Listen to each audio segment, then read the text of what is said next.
pagbabayaran mo itong manggagamit ang ginawa mo sa akin. Tandaan mo yan. Hindi kita mapapatawad. Manloloko kang lalaki ka. Paasa! Taksil! Anong pinagsasasabi mo? Wala ka namang matres. Tigilan mo na nga yung ilusyon mo. Nakakairita ka na eh. Nung una natutuwa pa ako sa'yo kasi ang bait-bait mo. Pero ngayon, lumalabas na ang tunay mong ugali. Ugaling aswang ka talaga. Hindi nyo na mapaparami pa ang lahi ng mga aswang. Hanggang dito na lang ang buhay ninyo. Hanggang dito na lang ang inyong paglalakbay.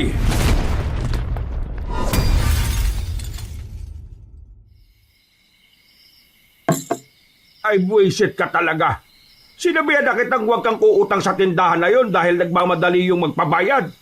Hindi ka ba talaga nag-iisip kahit na kailan? Pasensya na tay. Nagugutom na kasi talaga ako kahapon eh. Wala na akong maisipan na hingan. Nagutom ka pa talaga sa lagay na yan. Wala ka namang ginagawa rito sa bahay ah. Palamunin ka na nga lang eh. Nagugutom ka pa. Malamang tay, tao ako eh. May buhay. Napapagod, kaya nagugutom. Aba, tarantado ka pala talaga eh no. Sumasabat ka pa? Pinipiloso mo pa ako? Hindi naman po tay. Sinasabi ko lang naman po yung totoo. Gutom na kasi ako tay eh. Baka mahimatay na naman ako sa gutom kapag hindi ako nakakain kagad. Hindi naman po kasi kayo nagbibigay ng pagkain eh. Bakit naman kita bibigyan ng pagkain ha? Ang tanda mo na. Magbe-20 ka na. Pero nasa akin ka pa rin. Sino ka ba? Anak ba kita? Anak ka lang ng nanay mo, nakasintahan ko lang naman. Nag-aaral ako, tay. Wala pa akong trabaho. Wala pa akong kinikita. Kaya sa inyo talaga ako aasa. Manahimik ka! Hindi kita anak at wala tayong kahit na isang koneksyon sa isa't isa. Hindi tayo magkadugo. Kaya wag mo kong bisitin, pwede ba? Bakit ba hindi nyo ako maggawang ituring na parang tunay nyong anak? Buti pang ibang stepfather dyan eh. Kaya nilang mahalin ng anak ng kasintahan nila kahit hindi naman nila kadugo. Pero kayo, palagi nyo na lang akong sinasaktan. Mula nang mamatay si mama, naging malupit na kayo sa akin. Parang araw-araw nyo na lang akong ginaganito eh. Wala akong pakialam. Kasi nung nabubuhay pang nanay mo, hindi ka rin naman namin napakinabangan eh. Puro ka na lang hingi ng pera, bili ng kung ano-ano. Pero wala ka namang napapala. Aral-aral ka pa eh, inutil ka naman. Ang bababa ng grado mo. Ang bababa ng mga score mo sa mga test mo. Kaya tumigil ka na nga lang dyan sa pag-aaral mo kasi wala ka rin namang mararating eh. Mahina yung utak mo, dada. Hindi mo maaabot ang mga pangarap mo kung mahina ang kokote mo. Kaya ba, hindi nyo rin naabot ang mga pangarap nyo? Kasi magkapareho lang din po tayo. Ano sinabi mo? Ang sabi sa akin ni mama noon, marami kang gustong maabot sa buhay. Pero dahil hindi ka rin naman katalinuhan, lahat ng yon, hindi mo man lang naranasan na matupad. Abat sira ulo ka rin pala, ano? Ha? Rico! Ano? I-insultuin mo pa ako, ha? Ano, ha? Aray, tama na tay! Masakit na, ayoko na! Ha? Wala kang karapatan na pagsalita ko ng ganyan. Kasi hindi mo alam mga pinagdaanan ko bago mo ako nakilala. Kung hindi lang kasi dahil sa sira ulo mong tatay, di sana maganda ang buhay ko ngayon. Wala namang kasalanan ng tatay ko dito ah. Bakit niyo siya dinadamay? Anong wala kasalanan? Hindi ba sinabi ng nanay mo sa'yo na ang tatay mo ang umagaw ng lahat sa akin? Inagaw niya sa akin ang mama mo. Inagaw niya sa akin ang magandang trabaho na dapat sa akin ibinigay. Pero dahil mas matalino raw siya kuno, siya ang sumalo ng trabahong yon. Nung nag-aaral pa kami, lahat ng atensyon napunta sa kanya. Kahit na ako naman noon ang mayaman sa atensyon ng iba. Pasikat ang ama mo eh. Lahat na lang inaagaw niya sa akin. Hindi naman kasalanan ni Papa na mas magaling siya kaysa sa inyo. Mas magaling? Sinong magaling, ha? Ang tatay ba? Magaling ba yung bigla na lang umalis? Magaling ba yung bigla na lang kayong iniwan ng nanay mo? O ano? Saan nagpunta ang tatay mo? Mag-a-abroad daw, pero hindi na nakabalik. Patay na nga yata yung taong yun eh. Hindi totoo yan. Buhay pa si Papa at babalik din siya balang araw. Ha! Balang araw. Nagpapatawa ka talaga eh, ano? Huwag ka nang umasa, dada. Kasi Kung babalik ang tatay mo, dapat noon pa. 10 taon ka lang nung umalis siya. 19 ka na ngayon eh. 9 na taon, Dada. 9 na taon na ang nakalipas, kaya huwag ka nang umasa na makikita mo pa siya ulit. Kahit na gaano pa katagal, aasa pa rin ako. Naniniwala ako na babalik siya. Siya na lang ang nag-iisang ama na mabuti para sa akin. Nag-iisang ama na may kwenta at may mabuting ugali. Di umasa ka. Bahala ka sa buhay mo. Mamumuti na lang ang mga mata mo pero wala ka na palang hinihintay. Mas mabuti pang hintayin ko ang maliit na tsansa kaysa magtiis ako sa taong nandyan pero wala namang ibang ginawa kundi ang manakit at mang-abuso. Hoy, hindi ka talaga titigil, ano? Kung putulin ko na kaya yung dila mo para wala ka na masabi pa.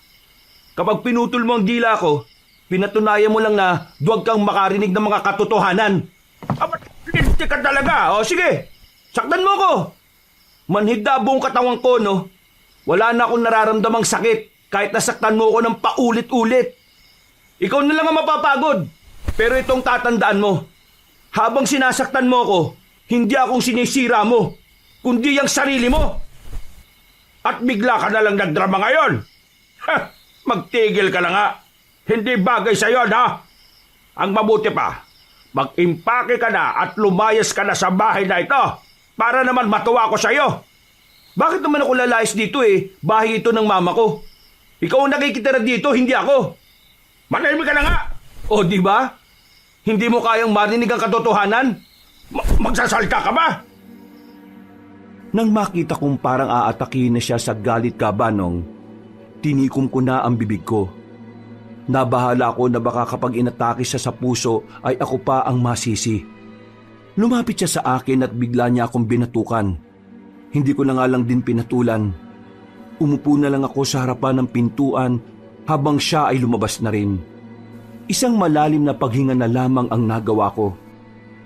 Mag-iisang taon na rin kasing ginaganito ko ng tinuturing kong ama. Hindi ko naman talaga siya tunay na tatay. Pero dahil minahal siya ng nanay ko, natutunan ko na rin siyang mahalin bilang kapamilya. Ang kaso nga lang, nagbago ang tunay niyang ugali mula nang mamatay ang nanay ko. O mas maiging sabihin kong ganun talaga ang ugali niya umpisa pa lang. Hindi ko lang talaga napapansin noon dahil masyado akong abala sa pag-aaral. 4th year high school pa lang ako noon, kabanong. Ilang beses akong tumigil sa pag-aaral noon. Ang dami rin kasing naging problema pagdating sa pinansyal. Si mama lang naman ang nagpapaaral sa akin. Si tatay Kaloy naman, wala siyang binigay sa akin na kahit 5 duling mula noon. Kaya nang mamatay ang nanay ko sa sakit sa bituka, ako na ang nagpaaral sa sarili ko. Nag-aaral ako habang nagbabanat ng buto. Kahit na may kasama naman ako sa bahay, pakiramdam ko ay mag-isa na lang talaga ako. Ang bihira, 10 piso na lang natitira kong pera. Wala na akong pambili ng pagkain. Wala rin mapasukan na trabaho ngayong bakasyon. Bawal na rin akong umutang dahil lalaki ang utang ni Tatay Kaloy sa tindahan. Ay, anong gagawin ko ngayon? Kanino kaya ako lalapit? Wala akong masyadong kakilala sa amin, kabanong. Ibig kong sabihin, yung talagang pwedeng malapitan ng hindi ka sinusumbatan. Wala rin naman akong kaibigan na may tuturing kong tunay.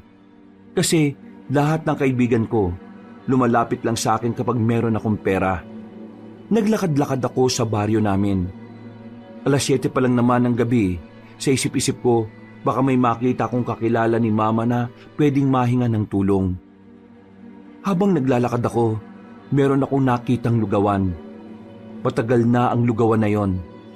Kukunti lang ang kumakain doon. Ang sabi ng iba, hindi raw masarap. Nagtataka nga ako kung bakit hindi pa sila nagsasarado kahit wala naman silang gaanong kinikita. Pero nung oras na yon, wala na rin naman akong magagawa. Yun na lang ang tanging pagkain na pwede kong bilhin. Lumapit ako. Medyo nadismaya ako nang makitang kulang ako ng 15 pesos. 25 pesos kasi ang lugaw at 10 na lang ang meron ako. Pakain ka ba, pre? Sana. Gutom na ako eh. Kaso, 10 piso lang ang pera ko. Pwede bang kumain kahit 10 lang? Tapos, kalahati na lang yung bigay mo sa akin? Ang ibig kong sabihin, yung pang 25 pesos na lugaw, bawasan mo na lang ng kalahati. O kahit mas konti pa. May makain lang ako. Bakit mo naman babawasan ng kalahati kung nagugutom ka na? Sige na, umupo ka na. Ha? 10 piso lang ang pera ko eh. Ayos lang. Umupo ka na. Ako nang bahala. Naku, maraming salamat pre ah. Hulog ka ng langit. Wala bang pagkain sa inyo? Wala nga eh. Nag-aaral pa kasi ako.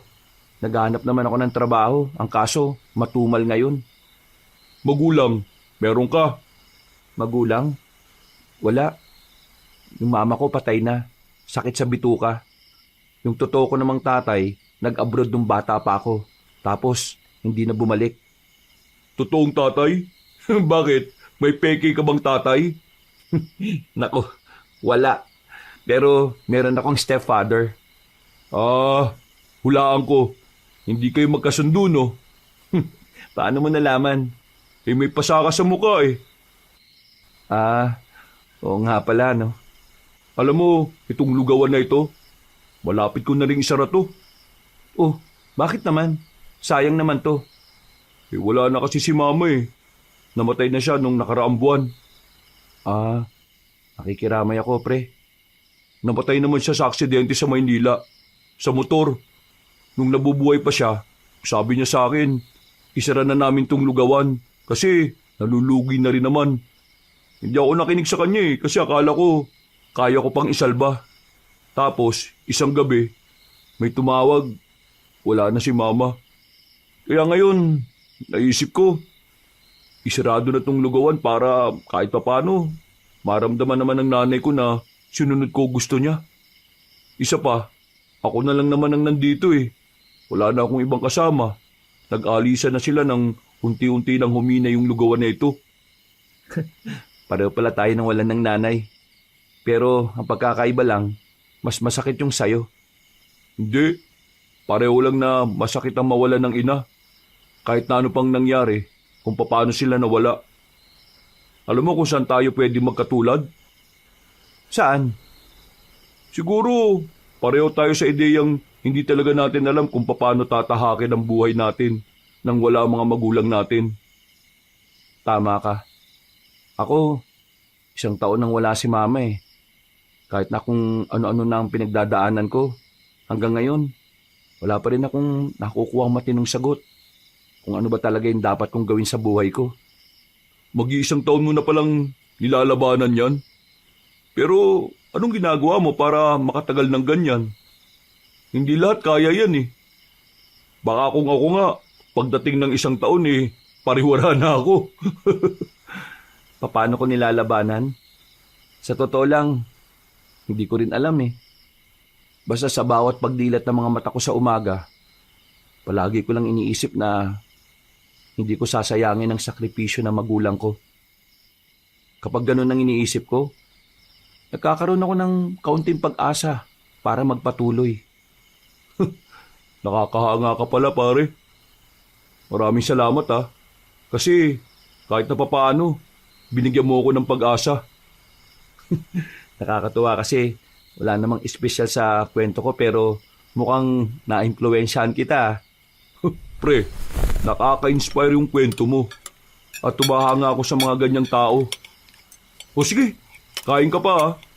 Dahil natulungan mong gumaan ang kalooban ko, yung plain lugaw mo, lalagyan natin ng tuwalya, toko at baboy.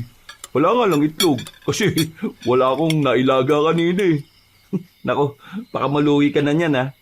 Nako, matagal na tong lugi no. Ay, Dada nga pala pangalan ko pre. Ako naman si Tanoy. Nung gabing yun, Kabanong, hindi ko inakala na makakatagpo ko ng bagong tao na masasandalan ko. Bagong tao na makikinig sa lahat ng mga gusto kong sabihin. Mabilis sa mga pangyayari. Ilang araw lang ang nakalipas, naging magkaibigan na kaming dalawa. Marami na agad kaming napagsamahan. Kasama na rin niya ako sa lugawan. Wala pa rin namang gaanong bumibili. Paunti-unti lang kagaya pa rin noon. Pero ang mahalaga naman sa amin ay nagiging masaya kami sa pagtitinda. Pre, salamat ha. Baka magalit sa akin si Mama kasi sa halip na isasara ko na yung lugawan, pinagpatuloy ko pa talaga eh. Hindi naman siguro magagalit sa'yo. Kasi tingnan mo, di ba nung nakaraan, 2 lang yung nakain dito. Ngayon, 4 na. Nadagdagan na ng 2. Ibig sabihin, may magandang nangyayari. Dinadaan na lang namin sa biro ang pagbabantay namin sa lugawan. Pero ang tawanan namin ay natigil nang biglang may dumating na customer. Nung una, akala namin babae siya. Mukha kasi talaga siyang babae. Sobrang kinis ng balat. Matangkad, maputi, at ang labi niya ay parang nangaakit. Ang mata naman niya ay mapungay. Hindi pa namin malalaman na isa siyang binabae kung hindi siya magsasalita. Good evening, mga pogi. Ay, magandang gabi rin po. Ano pong kakainin nyo? Drop the po. Ituring nyo akong parang kasing edad nyo lang, no? Cause you can see me. I'm just like a princess. Nagkatinginan kaming dalawa ni Tanoy. Seryoso naman kaming dalawa. Pero hindi namin alam kung ano ba talaga ang kailangan niya sa amin. Kaya naman ako na ang kumausap sa kanya. Medyo maikli lang kasi ang pasensya ni Tanoy. May gusto ba kayong kainin? Meron kaming plain, 25. Meron ding may kasamang itlog, karne at tokwa. 40 pesos naman yon. Well, I'll go with the plain one. No bawang, please. Agad kong inihanda ang lugaw niya. Inabot ko pa mismo sa lamesa niya. Nagkatitigan kaming dalawa ng ilang segundo. Maya-maya lang, bigla ko na lang naramdaman na parang nakahawak na ang kamay niya sa kamay ko. Agad kong inusog ang lugaw sa kanya ng maayos at saka bumalik na rin sa loob. Pre, mukhang trip ka ng baklang yun ah. Oo nga eh. Hinawakan ba naman yung kamay ko? Ha? Hinawakan kamay mo? Nako, alams na. Alams na. Bet ka niyan, pre. Ano naman? Mukhang maraming pera eh. Patulan mo na. Baliw. Anong tingin mo sa akin? Mukhang pera? Oo. Buwang. Wag no. Di naman ako manggagamit ng tao. At saka, mas masarap gastusin ng perang pinaghirapan mo kaysa sa binigay lang sa'yo ng kung sino. Nako, dito sa Pilipinas, pre, mas mapapabilis ka makaahon kung marunong kang dumiskarte. Diskarte na yan, oh. Ayaw mo pa? Yoko nga. Ikaw na lang kaya. Yoko na. Di ako papatol sa ganyan, oh. Ang ibig ko sabihin, may respeto naman ako sa kanila. Wala naman akong pakialam kung ano sila eh. Tanggap ko ang kagaya nila.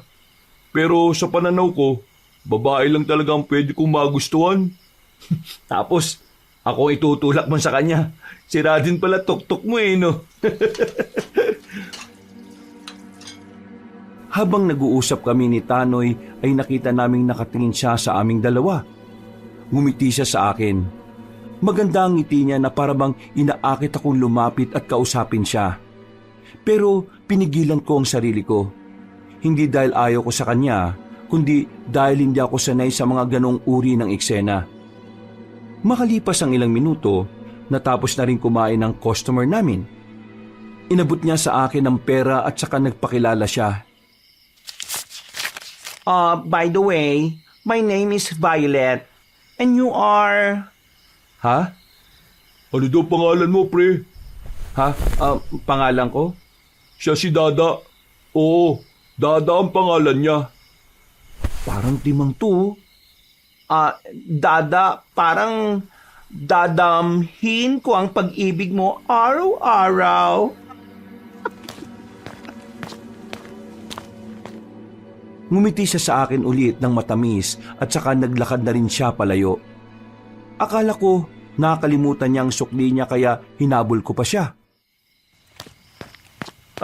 Violet, ito yung sukli niyo.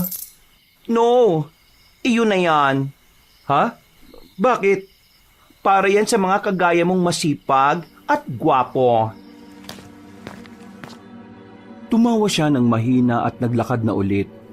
Nang makaliko na siya sa isang kanto, saka lang ako napailing. Hindi ko inakala na may mga ganong tao pa pala, na kayang mag-iwan ng malaking sukli kahit na lugaw lang ang kinain. Aalis na sana ako nang maramdaman ko na may mga kaluskos. Tumingin-tingin ako sa paligid. Ang unang pumasok sa isipan ko ay aswang. May karanasan na kasi ako sa aswang noon. Kaya kahit na kaunting tunog lang ang manggagaling sa mga ganoong lugar, hindi ko maiwasang hindi mag-isip ng kung ano-ano. May tao ba dyan? Walang sumagot, pero may narinig akong kumaluskos, kaya naman nagmamadali na akong tumakbo. Bumalik ako sa lugawan ng hingal na hingal. Oh, bakit kayo hingal, pre? Anyari? Pre, may narinig na naman akong kaluskos eh. Ha? Kagaya nung sinabi mo nung nakaraan? Oo, pre. Walang ya. Ano? Aswang na naman? Pambihira naman yan. Oo, pre. Ganun yung mga aswang eh. Ganun yung narinig ko nung bago namin makita ni Mama yung aswang sa gubat. Hindi aswang yun. Baka lang naman kasi mga bayawak o kaya dagang bukid. Pwede rin naman pala ka. O nasa na yung sukli? Nabigay mo na ba? Hindi na niya tinanggap eh. Bah, paldo ka pala pre. Bet ka talaga nun ah. Umiiling-iling na lang ako sa sinabi ni Tanoy. Hindi ko magawang tumawa kasi para sa akin, seryosong bagay ang tungkol sa nararamdaman ng isang tao. Pero hindi ko naman agad inisip na baka may gusto nga ang baklang yun sa akin. Kabanong isa ko sa mga taong hindi iniisip kung anuman ang kasarian ng isang tao. Wala akong problema kung anuman siya, dahil ang mas tinitingnan ko ay ang kalooban. Sa madaling salita, pinapahalagahan ko rin ang katauhan ng sangkabaklaan. Pero sadyang hindi ko lang maisip ang sarili ko na magkagusto ko sa kagaya nila. Maya-maya lang din ay naglikpit na kami ni Tanoy. Pagkatapos, nagiwalay na rin kami ng landas sa gitna ng isang kanto. Sa kaliwang direksyon kasi ang bahay niya, habang sa kanang direksyon naman ang bahay ko. Pag-uwi ko, kagaya ng lagi kong naabutan, walang ulam, walang pagkain, taob ang kaldero. Pagsilip ko sa kwartong nakabukas, nakita ko si Tatay Kaloy, may kasamang babae sa loob. Sino yung kasama mo? Josie, uwi ka muna sa inyo ha. Bukas na lang ulit. Nagmamadaling umalis ang babae na mukhang kasing edad ko lang. Medyo nag-init agad ang dugo ko. Hindi kasi ako makapaniwala na sa mismong bahay pa ni Mama, ginagawa niya ang kababuyan niya. Sagutin mo tanong ko, Tay. Sino yung kasama mong yon? Hindi ka naman siguro tanga eh, no? Nagtatanong ka pa talaga? Malamang, syota ko. Ano? Syota nyo? Isang taon pa lang wala si Mama, nagsyota ka na kaagad? Hoy, bakit? Ilang taon ba ang kailangan? 100 years ba? Hindi naman niya binibilang sa taon eh. Ang akin lang naman, bakit parang ang bilis mo naman palitan kaagad si Mama? Minahal mo ba talaga siya? Ay. Huwag mong kinu-question ang pagmamahal ko sa nanay mo, ha? Wala kang alam sa pagmamahal. Hindi ka pa nga nagkakaroon ng syota eh. Kaya manahimik ka dyan, ha? Huwag mong ibayin ang usapan. Ang pinag-uusapan natin ay yung pagiging immoral mo. Paano mo na kayang magdala rito ng babae samantalang pamamahay to ni Mama? Bahay ko rin to, dahil mag-asawa kami. Anong mag-asawa? Mag-asawa tapos naghanap ka na ng ibang babae? Hindi mo ako maiintindihan. Ang tunay na lalaki lang ang makakaintindi kung bakit kailangan ko rin naman tugunan ng pangangailangan ko bilang lalaki. Wala nang mama mo. Sinong aanuhin ko? Puntod niya. Tunay na lalaki. Tunay na lalaki ba yung ganyan? Ang tawag sa ganyan ay pagiging immoral. Walang respeto sa namatay. At kababuyan yan. Kahit na kailan, hindi magiging basihan ng pagkalalaki ang pagkakaroon ng higit sa isang babae. Hoy, manahimik ka ha. Wala ka pang alam sa buhay. Kung yan binubunganga mo umisip ka na lang ng paraan para tulungan ako sa mga gastusin dito sa bahay. Di natuwa pa ako sa'yo. Hindi ako mag-aambag dito. Alam mo kung bakit? Kasi yung iaambag ko, gagastusin mo lang din para sa sarili mo. Hindi ako tanga para magpauto sa'yo, no? Ba't tarantado ka? Kaya mo na ba mga buto mo, ha? O ano, sasaktan mo ako? Sige, tingnan natin kung kaninong buto ang matibay ngayon. Yan ang naging epekto sa'yo sa pagsama mo doon sa tendero ng lugaw Nagiging walang yaka na rin. Hindi, wala siyang kinalaman dito. Kailangan ko lang talagang maging walang hiya para tapatan ang kakapalan ng pagmumukha mong tarantado ka. Nanlaki ang kanyang mata nang marinig yon. Tila hindi niya inaasahan na masasabi ko sa mukha niya yon. Lumapit pa nga ako ng bahagya sa kanya, pero napatras lang siya ng kaunti. Naramdaman niya siguro na hindi na ako magpapaapi sa kanya. Kaya para bang naging mahinahon siya at bigla siyang natameme. Wag mo nang pababalikan ng babaeng yun, ha? Kasi kapag nakita ko pa yun dito sa bahay, palalayasin na kita rito. Nakakalimutan mo yatang sampid ka lang sa bahay na to. Ako ang anak niya, kaya ako may-ari nito. Magpasalamat ka na lang kasi kahit sira ulo ka, hinahayaan kitang tumira dito. Isipin mo na lang na naawa ako sa'yo, kaya ka pa nandito. Tuluyan na siyang hindi nakapagsalita. Pumasok na lang ako sa kwarto ko at iniwan siyang napapanganga sa maliit naming sala. Sinarado ko ng malakas ang pinto ng aking silid. Bumuntong hininga. Para akong nabunutan ng tinik sa lalamunan ko, kabanong. Dahil sa wakas, nailabas ko na rin lahat ng matagal ko nang itinatago. Kinuha ko ng alkansya ko. Hinulog ko doon ang kakaunting kinita sa pagbabantay ng lugawan. Paghiga ko, ay agad na akong nakatulog. Kinabukasan, paglabas ko pa lang ng bahay, ay agad ko nang narinig ang mga usap-usapan sa harapan ng bahay. Nung una, ay hindi ko marinig kung ano yon. Pero nang lumipat ako, narinig kong nabanggit nila ang salitang aswang. Nakaisyoso pa ako sa kanila. Hanggang sa malaman ko na meron pala mga nakitang bakas ng aswang sa may sagingan. Ayon sa mga narinig ko, meron daw nakita mga magsasaging na laway umano ng aswang. Meron daw kasi mga nakitang laway na matagal matuyo. At ayon pa sa kanila, laway lang daw ng aswang yon. Magulo ang mga kwento nila kaya kahit gusto ko pang makinig, hinayaan ko na lang sila. Bumalik ako sa loob. Sumilip ako sa kwarto ng siraulo kong stepfather. Nakita ko siyang masarap ang tulog habang nakabukaka pa. Nagbihis na lang ako at naligo. Aalis kasi kami ni Tanoy noon para mamili ng mga isasangkap sa lugaw. Oh, buti naman at sinupalpal mo yung stepfather mong buang. Mabait ka pa nga sa ginawa mo Kung ako yun, sinuntok ko na sa ribs yun para tigok ka agad. Nakakabwisit yung mga ganyang tao, pre. Kung ako sa'yo, kaysa masira utak mo dyan, palayasin mo na. Total, bahay naman ng nanay mo yun, di ba? Kahit pa paano, ginagalang ko pa rin naman ang relasyon nila ni Mama. Sinabihan ko naman siya na kapag inulit niya yung ginawa niya kagabi, palalayasin ko na siya Masyado ka kasing mabait, pre. Minsan, try mo kaya maging masama. Ha? Paano ba maging masama? Paano? Manunto ka ng kung sino. Sabay sabihin mo, thank you. Loko-loko.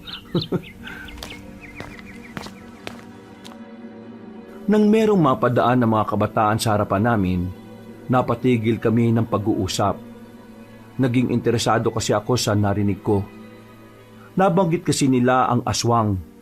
Kaya naman, hindi ko na rin napigilan ng sarili ko na tanungin si Tanoy kahit na alam ko naman na hindi siya interesado sa ganong klase ng usapan. Pre, nababalitaan mo ba ngayon yung tungkol daw dun sa laway ng aswang? Oo. Narinig ko kanina sa iba kong kamag-anak. Naniniwala ka ba ron? Ibig kong sabihin, naniniwala ka bang laway talaga ng aswang yung nakita ng mga magsasaging?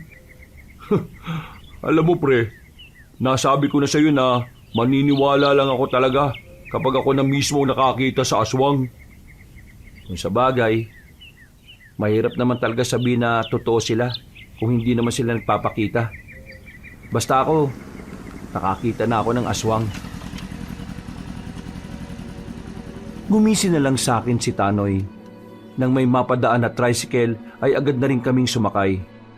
Madali lang ang biyahe kaya nakarating na rin kami sa bayan. Agad naming tinungo ang pamilihan. Buti na lang ay kakaunti pa lang din ang mga tao. Habang namimili kami, hindi inaasahang nakita namin si Violet. Ang binabae na mukhang babae ang itsura. Napukaw ang atensyon namin dahil narinig namin na pinagtatawanan siya ng mga tindero ng gulay. Hindi na ako nakatiis. Hindi kaya ng mga mata ko na merong nilalait dahil lang sa kasarian nito. Kaya naman agad na rin akong lumapit para makialam. Hindi ba kayo nahihiya sa mga sarili nyo? Kung laitin nyo to, parang ang gagwapo nyo ah. Tingnan nyo nga yung mga mukha nyo sa salamin. Kahit siguro unggoy, hindi kayo papatulan eh. Bago nyo siya laitin dahil sa bakla siya, tanungin nyo muna sarili nyo kung wala kayong kapintasan. Lalaki nga kayo, pero mas mukha pa kayong walang mararating sa buhay. Tigilan nyo na siya ah, dahil wala siyang ginagawa sa inyo. Magtinda na lang kayo ng gulay.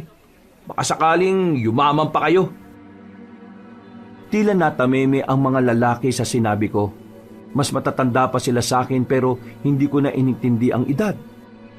Para kasi sa akin, wala namang mali sa sinabi ko. Nanahimik lang sila at para bang gusto kong patulan. Sige, patulan niyo ako.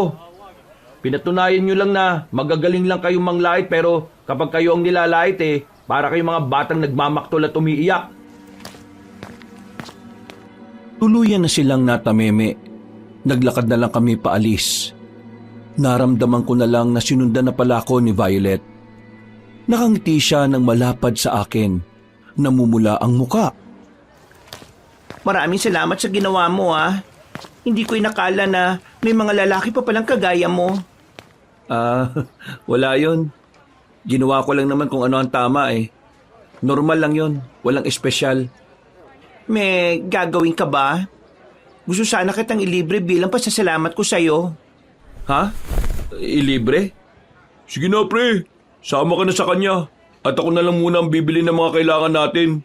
Uy, para tong timang. Pre, paldo-paldo ka dyan. Huwag ka mag-alala. Wala naman itong kapalit. Gusto ko lang naman na mas makilala kita. Tatanggi pa sana ako pero bigla kong tinulak ni Tanoy palapit kay Violet. Naglakad na mabilis si Tanoy habang tumatawa-tawa. Wala na rin naman akong nagawa noon. Nahiya naman akong tumakbo rin dahil may iwang parang tanga si Violet. Ano bang gagawin? Kakain lang naman tayo. Libre na kita. Oo, sige. Pero saglit lang ah. Yung kasama ko kasi maghihintay sa akin eh. Sabay na kaming naglakad papunta sa sinasabi niyang kainan. Pumasok kami sa isang restaurant na kilala sa bayan. Nahihiya pa ako nung una. Pero ang sabi niya, marami naman daw siyang pera kaya ayos lang. Nag-usap kaming dalawa ni Violet Cabanong. Marami siyang mga kinwento na kung ano-ano. Pero wala siyang nabanggit tungkol sa pamilya niya. Hindi na lang din ako nagtanong kasi pakiramdam ko, pribado siyang tao. Nang wala na ako maisip na pag-uusapan, tinanong ko na lang siya tungkol sa aswang. Naniniwala ka bang may aswang? Oo naman. May aswang. At alam ko ngayong meron pa rin. Bakit? Nakakita ka na ba ng aswang? Well, hindi pa naman. Pero sabi na matatanda sa amin, totoo naman daw talaga mga aswang. Hindi pa lang natin sila nakikita kasi masyado raw silang nagtatago. Parang mailap. Ganon. Ah, kung sa bagay, hindi pa rin naman ako nakakita ng aswang na kusang nilalapit ang sarili nila sa tao eh. Dati nga, may nakita kaming aswang ng nanay ko sa gubat. Tumakbo siya ng mabilis. Natakot yata sa amin eh. Takot daw ang mga aswang sa tao. Kaya baka tumakbo. Kaya nga siguro. Maya-maya pa ay nagpaalam na rin ako kay Violet. Sa naging usapan namin sa maikling panahon, masasabi kong mabait din naman siya. Marunong makisama, may respeto at higit sa lahat, malawak ang pangunawa niya. Kumaway pa ako sa kanya habang naglalakad ako palayo. Nagulat na lang ako nang bigla akong salubungin ni Tanoy. Uy, ano? Nagkakamabutihan na siguro kayo, no? Parang buang.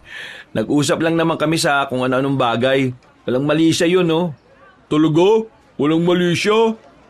Eh bakit kakaibang ngiti ng isang yun eh? O yun oh. Aba, hindi ko alam, no? Baka ito na rin yung huli na papayag akong kumain kasama siya. Uy, bakit naman? Eh baka kasi ibang pagkakaunawa niya sa pagiging mabait ko sa kanya eh. Para kasi sa akin, normal lang ang ginagawa ko. Ayoko namang dumating sa punto na bigla na lang siyang magtapat sa akin.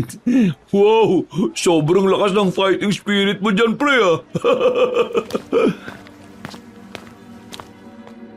Inunahan ko na lang siyang maglakad at hindi ko tinulungang magbitbit.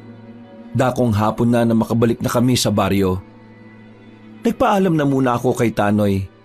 Nasira kasi ang tsinelas ko at magpapalit lang sana ako ng panibago. Pero nang dumating ako sa bahay bandang 4:00, inabutan kong nakabukas ang pinto ng kwarto ko. Nagtataka ako kasi iniwan ko naman yung nakasara. Pagpasok ko sa loob, nasa lapag na ang kawayan na ginawa kong alkansya. Bukas na rin yon at wala na ring laman. Wisit naman talaga oh. Huwag ka nang babalik dito. Dahil babasagin ko talaga pag bumuka mo. Si Tatay Kaloy agad ang unang pumasok sa utak ko kabanong. Pagpunta ko sa kwarto niya, wala nang iba niyang gamit. Mangilan-ngilan na lamang ang naroon. Kinuha ko mga yon at sinilaban ko na lang din ng apoy. Tumungo na lang ako sa luguan sa pagbabakasakali na doon lumamig ang ulo ko. Tarantado rin talaga yung tatay-tatayan mo eh, no? Kapal ng muka. Nagawa pa talaga magnakaw. Ang paral ko sa sarili ko yun sa pasukan eh. Kapag nakita ko talaga siya, mata lang ang walang latay sa kanya. Eh kung ipablatter mo na lang kaya, para naman magkaroon siya ng record sa barangay natin. Sira ulo eh. Papablatter ko talagang siraulong yun. Itinoon ko na lamang ang atensyon ko sa pagtitinda. Ang kaso nga lang, nabagot lang din kaming dalawa ni Tanoy dahil walang customer. Maulan din kasi nung sandaling yon. Makalipas pa ang ilang araw, nagpatuloy pa rin kami sa pagtitinda ni Tanoy kahit wala pa rin gaanong bumibili sa amin. Si Tatay Kaloy naman, naipablatter ko na rin. Wala siyang paramdam. Kahit ang anino niya ay hindi ko na rin makita sa lugar namin. Lahat ng kakilala niya ay walang sinasagot na matino. Pero sa mga nagdaang araw, hindi naman doon natuon ang atensyon ko. Pumutok kasi ang balita sa amin na meron na namang namataan na aswang sa baryo namin. Wala namang sinakta ng mga aswang. Sa katunayan, nagtakbuhan pangaraw ang mga yon. Habang tumatagal, napapansin ko na parabang mas lalong nakakaroon ng balita tungkol sa mga nilalang na yon. Hindi tuloy magkandao-gaga ang mga tsismosa sa amin. Bago pa lang sumikat ang araw, nasa labas na sila para lang pag-usapan yon. Hoy, kanina ba ako nakatok? Katukin ko yung ulo mo, kutong lupa ka eh. Eto, may padala sa'yo. Tanggapin mo to. Baka hindi kita matansya. Nagulat ako sa sinabi ng lalaking yon. Hindi naman siya mukhang masamang tao. Maayos naman ang pananamit niya at mukha siyang matinong nagtatrabaho. Kaya nagtaka ako kung bakit parang galit siya sa akin. Napatingin na lang ako sa isang kahon na nasa gilid ng pintuan. Pagtingin ko ng nakalagay na pangalan doon, nalaman kong galing pala yon kay Violet. Wala sana akong balak na tanggapin yon pero hindi ko naman alam kung saan ko dadalhin. Kaya naman binuksan ko ang kahon nang pumunta na rin si Tanoy sa bahay. Pre, mga dilata yan ah. Puro pagkain. Padala ni Violet? Aba, mukhang seryoso siya sa'yo pre ah. Gagi pre, may pera din oh. Ilan yan? Ilan? Dali, bilangin mo. 1, 2, 3, 4, 5? 5,000 pre? Gagi, paldo! Hoy, huwag kang matuwa dyan kasi hindi ko naman yan gagamitin no. Kagaya ng lagi kong sinasabi, hindi ko yung papakinabangan kasi hindi ko naman yung pinaghirapan. Uy, pambira ka naman. Bigay mo na lang kaya sa akin. Hindi, sasoli ko to. At lilinawin ko sa kanya na hanggang kaibigan lang ang kaya kong maibigay sa kanya. Baka naman kasi pre, nakikipagkaibigan lang. Malino naman ang nakalagay sa sulat na meron siyang gusto sa akin, di ba? Ayoko masayang ang oras niya dahil hindi ko naman siya kayang mahalin.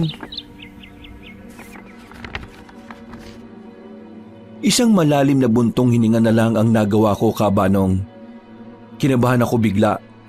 Hindi kasi ako sanay sa mga ganoong regalo na wala namang ibang layunin kundi para suhulan ako. Kinagabihan, magsa akong naglakad pa uwi. Kagagaling ko lang sa lugawan. Habang naglalakad ay merong lumapit sa akin na isang lalaki. Parang kaedad ko lang din siya. Mas maliit lang ng kaunti sa akin at mukha namang matino. Pre, ikaw ba si Dada? Oo, ako nga. Bakit? Sino ka ba? Meron nagpapabigay sa iyo nito oh. Ha? Ano yan? Kunin mo na lang. Hindi ako tumatanggap ng mga bagay mula sa mga hindi ko naman kilala eh. Kilala mo itong nagpapabigay kaya tanggapin mo. Kung galing yan kay Violet, pakiusap, wag mo nang ibigay sa akin. Ibalik mo na lang sa kanya. Pakisabi na rin na hanggang kaibigan lang ang pwede kong maibigay sa kanya. Anong pinagsasabi mo? Hindi to galing sa kung sino man yung binabanggit mo. Galing to sa isang tao na may malasakit sa'yo. Kaya tanggapin mo na. Kung talagang galing yan sa taong may malasakit sa akin, bakit hindi mo pa sabihin kung sino siya? Malamang, sinabi niya sa akin na huwag kong sabihin. Sige, buksan mo. Patingin ako kung anong nasa loob ng tela na yan. Ulit mo naman. Sa bahay mo na buksan. Baka maagaw pa to sa'yo ng iba eh. Ikaw lang meron ito. Hindi ko nga yan tatanggapin. Lumayo ka na nga sa akin. Baka kung ano pang magawa ko sa'yo. Oh, ayan na pala siya eh. Agad akong napalingon sa likuran. Pero wala naman akong nakitang tao. Naramdaman ko na lang na pinasok ng lalaki ang supot na tela sa bitbit kong bayong at saka tumakbo siya agad na mabilis. Uy, sira ulo yun ah. Kinuha ko ang kulay itim na tela at agad na tiningnan kung anong laman nito. Nakita kong isang medalyon na nangingitim na dahil sa kalumaan. Ang tanging nakaukit sa medalyon na yon ay walang iba kundi ang salitang lumen. Sa hindi malamang dahilan, sa halip na itapon na lang yon sa kung saan, ay inuwi ko pa yon sa bahay. Pinagmasdan ko ng maigi. Hinugasan ko pa nga sa pagbabaka sakaling mawawala ang pangingitim. Pero napagtanto ko na parang ganun talaga ang kulay nun. Bah, para saan kaya to? Maya-maya, may malakas na kumatok. Pre, Dada, buksan mo to pre. Oh, bakit ba? Anong problema mo? Pre, tama ka. Totoo nga ang aswang. Ha? Nakakita ka ba ng aswang? Oo pre, bumalik kasi ako sa lugawan pre. Pinakalimutan ako sa loob. Tapos ilang metro lang ang layo, may narinig ako mga nag-uusap. Mga boses ng lalaki. Meron silang kinakausap na babae. Pero hindi naman nagsasalita yung babae. Basta ma'am lang ang tawag nila. Parang pinipilit nila yung babae na umuwi na sa kanila. Nung sumilip ako pre, ang papangit ng mukha nila. Mas pangit pa kay Mang Kaloy eh.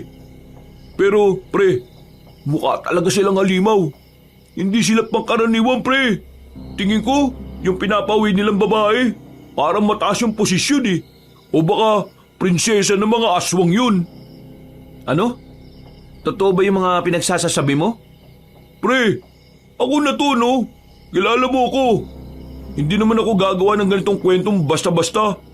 Alam mo naman na hindi ako naniniwala hanggat hindi ko nakikita, di ba? Kaya pre, ngayon na ako na ang nagsasabi, ibig sabihin lang nito pre, totoo talaga. Nandun pa kaya sila? Di ko alam. Gusto mo ba puntahan natin? Tara, bilis!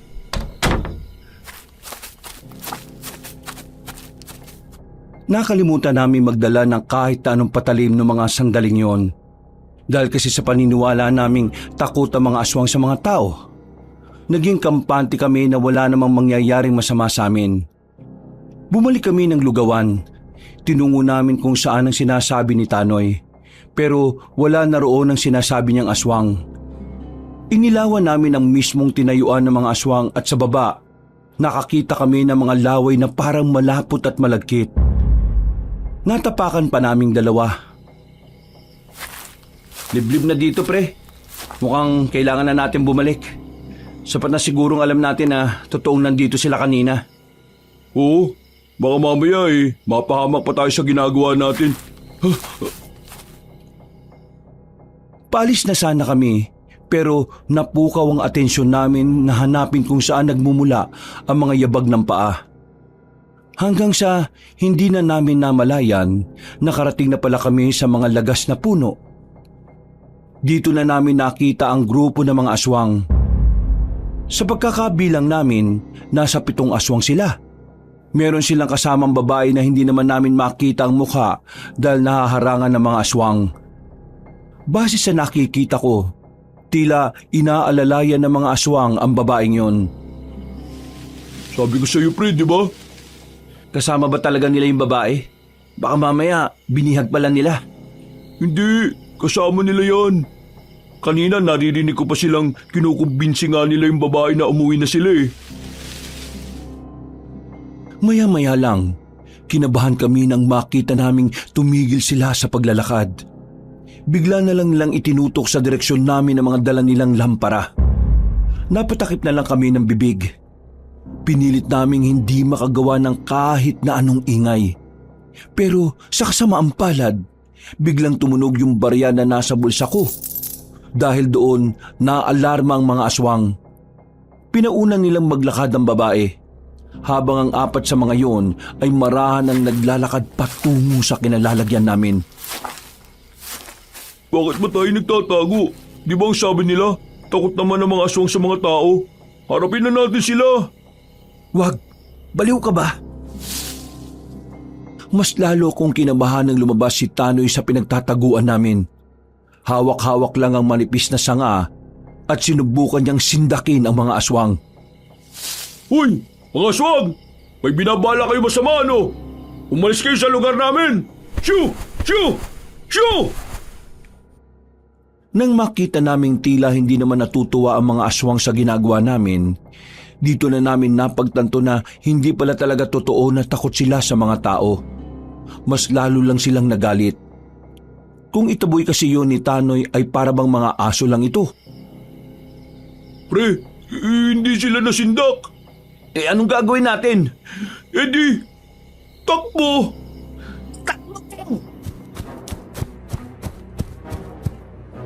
Karipas kami ng takbo ng mga sandaling yon, Kabanong.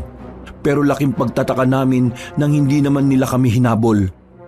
Nakita lang namin na nakatayo lang sila, sabay naglakad na rin paalis. Malaking palaisipan para sa akin kung bakit naging ganoon ang ginawa ng mga aswang. Akala tuloy namin noon mababait sila. Pero sa kabilang banda, naisip na lang namin na baka may mas malalim pang dahilan kung bakit nila kami hinayaang makatakbo. Dumaan ang mga araw. Sa takot na baka balikan kami ng mga aswang sa lugawan, hindi na kami nakapagtinda. Madalas na nasa bahay lang si Tanoy. Takot kasi siyang mag-isa sa bahay niya. At ganun din naman ako. Sigurado ka ba sa gagawin mo na to? Handa ka na bang makasakit ng damdamin? Kailangan ko linawin sa kanya lahat. Ayoko na magmukhang sinasamantala kung nararamdaman niya sa akin eh. Kung masaktan man siya sa sasabihin ko, wala na akong magagawa. Kailangan niyang marinig ang totoo. Kaysa naman makakita siya ng kasinungalingan. O sige, mag-iingat ka sa lakad mo pre ha. Bumalik ka kagad bago ang gabi. Wala akong kasama rito eh. Baka mamaya dumating si Mang Kaloy. Kung sakaling biglang lumitaw yung taong yon, sapakin mo kagad. Tapos, dali mo sa barangay. O nabala dito sa bahay ha. Aalis na ako.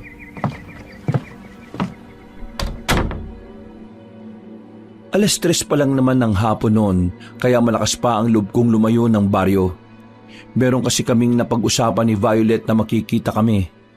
Pero sa pagkikita na yon, naisipan ko nang bigyan linaw kung anuman ang tingin ko sa kanya. Yun ay para hindi na siya umasa pa na magkakaroon kami ng mas higit na koneksyon maliban sa pagkakaibigan. Ilang minuto lang ang nakalipas ay narating ko na rin ang plaza na tagpuan namin. Nakaupo si Violet sa gilid ng halaman. Maliwala sa mukha niya. Nakangiti siya sa akin. Inimbitahan niya akong umupo sa tabi niya. Pero nanatili lang akong nakatayo sa harapan niya, kaya tumayo na lang din siya. Hindi na ako nagsayang ng oras at sinimulan ko na rin ang nais kong sabihin. Violet, may gusto sana akong sabihin sa iyo eh. Pero sana maintindihan mo ko. Oo naman, maintindihan naman talaga kita. Nakakaintindi naman ako ng kahit na anong lingwahe Hindi yun ang ibig kong sabihin.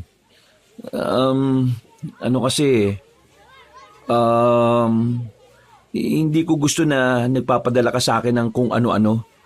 Kasi wala naman akong pinatagong pera sa'yo. Hindi rin naman ako nanghihingi o nangungutang sa'yo. Hindi ako sanay eh. Mas sanay ako sa mga pinaghirapan ko. At yung tungkol naman sa sulat, gusto kong humingi ng paumanhin, Violet.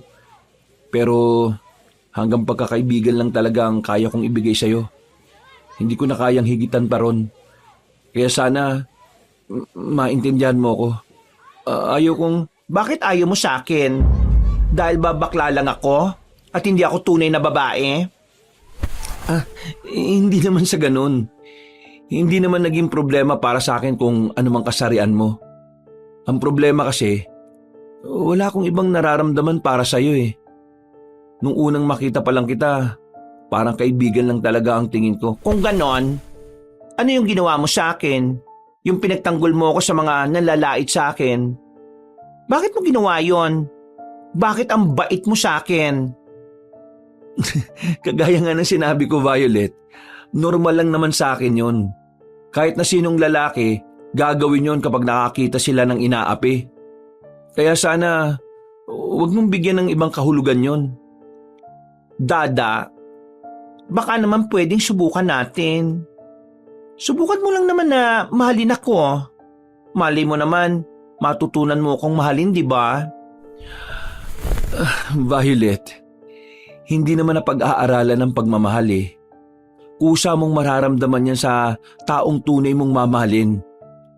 Kaya, pasensya ka na. Hindi ko talaga kaya.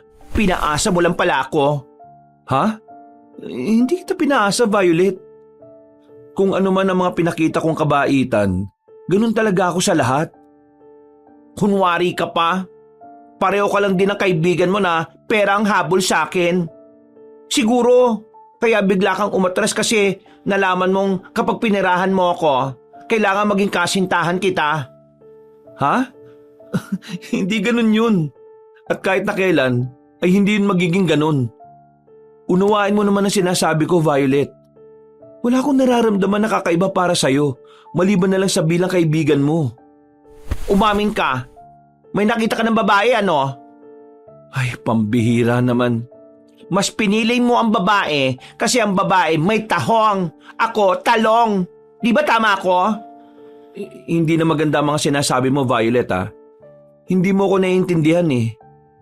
Hindi ka na nakakapag-isip ng tama. Ang mabuti pa, tapusin na natin ang usapan na to. Umamin ka. Meron ka nang nakilalang babae kaya ayaw mo na sa baklang kagaya ko. Oo, may nakita na akong iba. Ang pangalan niya ay Whitey.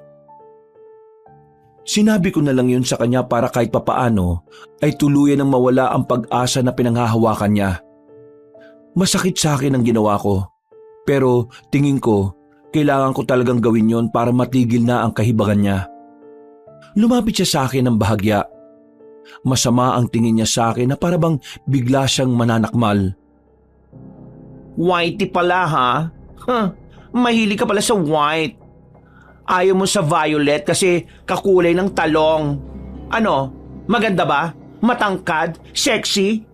Oo, maganda, mabalahibo, mabuhok, kulay puti at mahahaba ang kuko. Dada, pagsisisihan mo ang ginawa mo sa akin. Pagsisisihan mong ipinagpalit mo ako kay Whitey. Hindi kita ipinagpalit dahil kahit na kailan, hindi naman ako naging sayo. Violet, nakikiusap ako. Hayaan mo na ako. Kalimutan mo na lang ako at magsimula ka na lang din ng bagong buhay. Mali mo, makilala mo naman si Brownie. Hindi ako nakikipagbiruan sa iyo ha. Pagbabayaran mo itong panggagamit ang ginawa mo sa akin. Tandaan mo yan. Hindi kita mapapatawad. Manloloko kang lalaki ka. Paasa! Taksil! Galit siyang naglakad paalis, Kabanong. Napapakamot na lamang ako sa ulo. Hindi ko kasi inakala na magiging ganun ang reaksyon niya. Buong akala ko ay magiging mapayapa lang ang lahat. Pero nagkamali ako. Nung sandaling yon, naisipan ko na lang na umuwi. Ang kaso nga lang, yung sinasakyan kong tricycle ay bigla na lamang nasiraan sa kalagitnaan ng biyahe namin. Tumigil kami sa harapan ng kagubatan. Mga bandang 5:00 na nun. May mga kasama naman ako kaya kahit na papaano, kampante ako sa kinilalagyan namin. Manong, 2 oras na tayo nandito. Hindi pa ba yan maaayos? Mukhang sira na talaga yung tricycle na yan. Diyos ko, aabutin talaga tayo ng gabi rito. Teka, ikaw yung lalaking nagbigay ng medalyon sa akin sa baryo namin ha.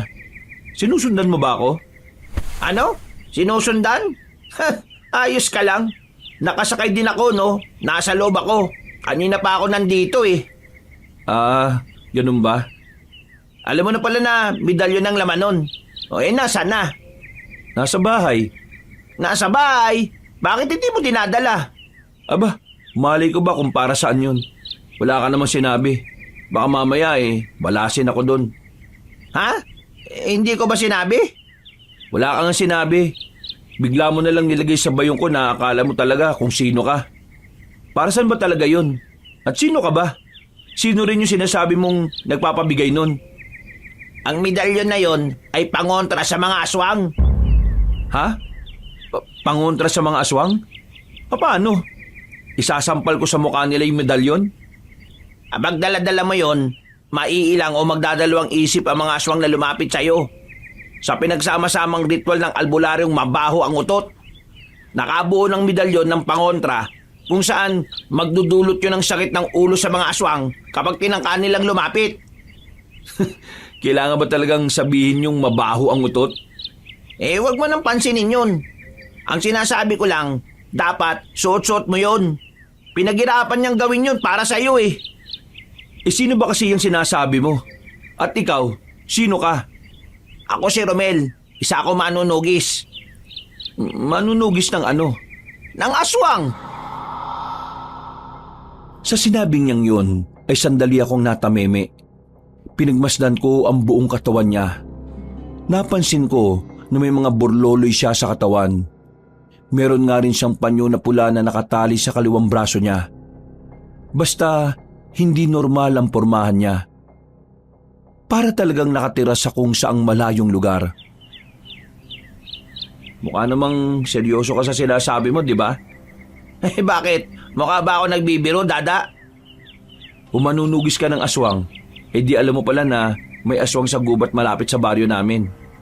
Oo, sa katunayan, yun ang hinahanap namin.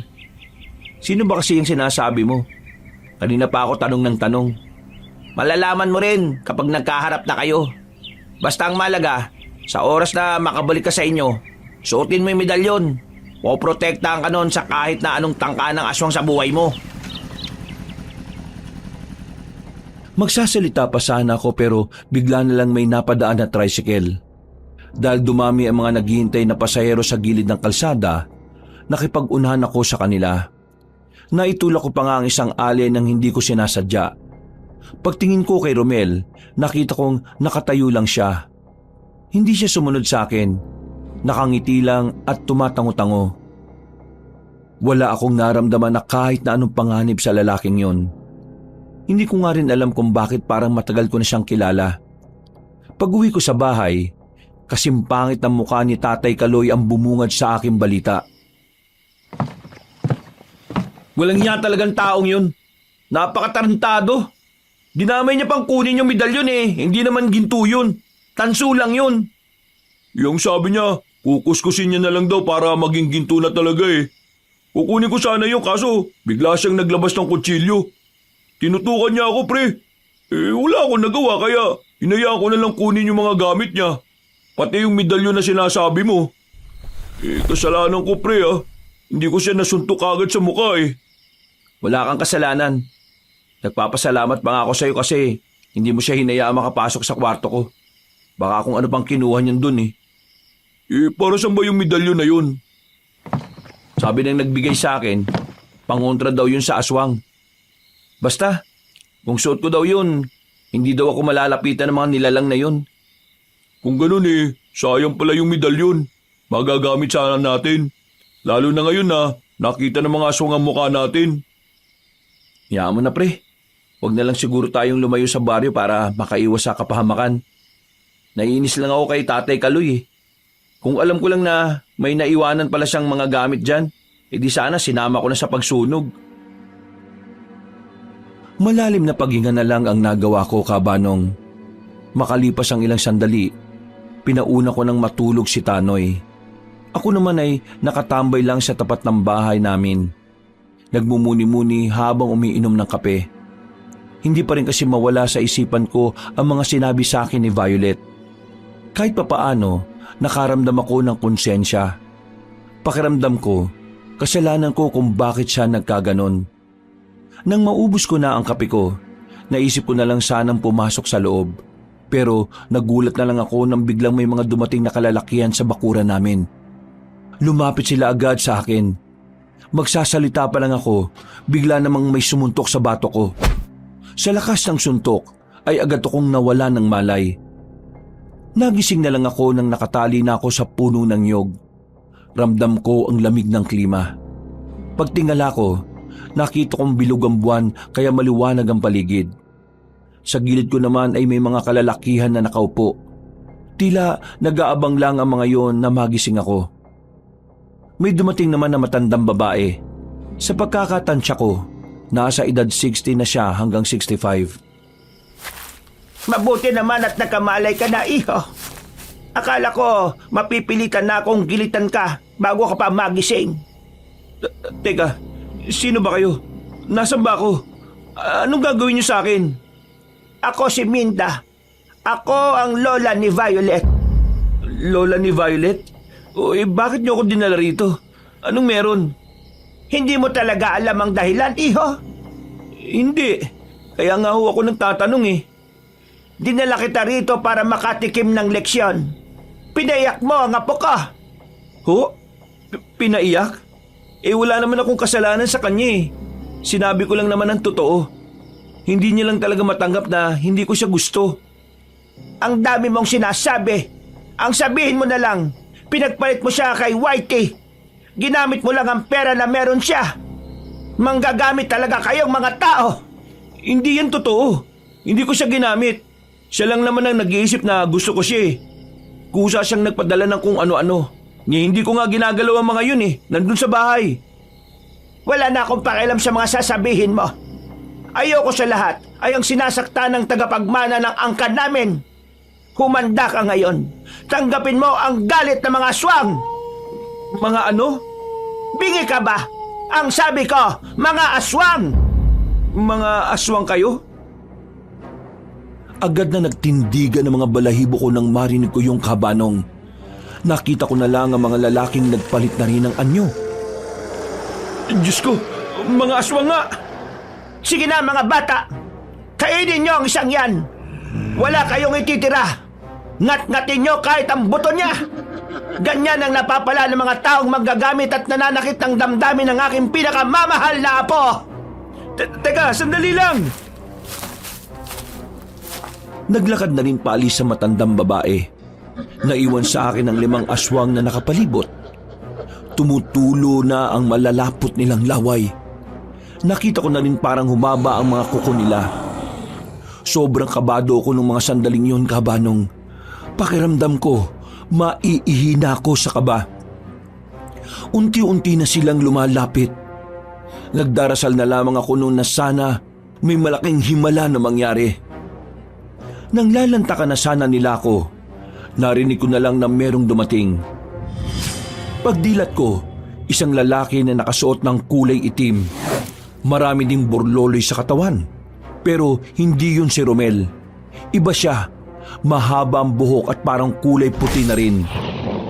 Walang kahirap-hirap niyang pinagpapapaslang ang mga aswang gamit ang kanyang espada. Nang bumagsak na ang mga yon, lumapit siya sa akin at tinanggal ang pagkakatali ko. Nagsalita siya. Matanda na ang boses niya pero hindi ko maintindihan kung bakit parang pakiramdam ko matagal ko na siyang kilala. Ayos ka lang ba? Ayos lang naman ako. Sakto ang dating niyo. Kung hindi kayo dumating, baka wala na ako ngayon. Mang Imo, hindi ko na inabutan yung matanda eh. Mabilis siyang nakalis. Oh, Romel, ikaw pala yan? Oo, ako nga. Yan si Mang Imo. Siya ang nagbigay ng medalyon para sa'yo. Ikaw? Bakit niyo ako binigyan nun? Kilala niyo ba ako? Sabi kasi nitong lalaki na to may malasakit na raw kayo sa akin. Sino ba kayo? At saka parang pamilyar ang boses niyo sa akin. Parang narinig ko na yung boses na yan pero nag-iba lang ng kaunti. Lumapit sa akin ang matandang lalaki. Saka ko lang nakita na malaki ang peklat niya sa muka. Balbasarado rin siya. Halos hindi na talaga makita ang mukha niya. Dario, ako ito. Ang tatay mo. Nang marinig ko ang sinabing yun na matandang lalaki, ay biglang nag-init ang katawan ko. Pagbanggit niya kasi ng pangalan ko, bigla kong naalala ang mas batang boses ng tatay ko. Bumalik lahat ng masasaya naming sandali. Naramdaman ko na lang na tumutulo na pala ang luha ko. Tay? Oo, ako nga. Ako nga ang tatay mo. Ako si Elmo.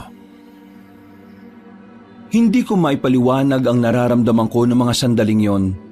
Para akong nakalutang sa mga ulap dahil sa sobra kong saya. Wala na akong nasabing salita pa, kabanong. Agad kong niyakap si tatay. Na maging kalmado na kami, nilisan namin ang lugar na yon at naghanap ng pwedeng mapagtambayan saglit. Alam kong itatanong mo kung bakit hindi ako bumalik. Kaya naman, ngayon pa lang ikukwento ko na rin sa iyo para malinawang ka, anak. Ang totoo, hindi totoong nag-abroad ako. Alam din niya ng nanay mo. Alam ni nanay? Bakit hindi niya sinabi sa akin? Ang totoo, naghiwalay na kaming dalawa nang malaman niyang ako ang nagmana ng pagiging albularyo ng tatay ko. Mahal namin ang isa't isa, pero kailangan kong malayo sa inyo dahil ayaw ko kayong madamay sa gulo. Ako ang nakiusap sa kanya na huwag sabihin ang tungkol sa akin.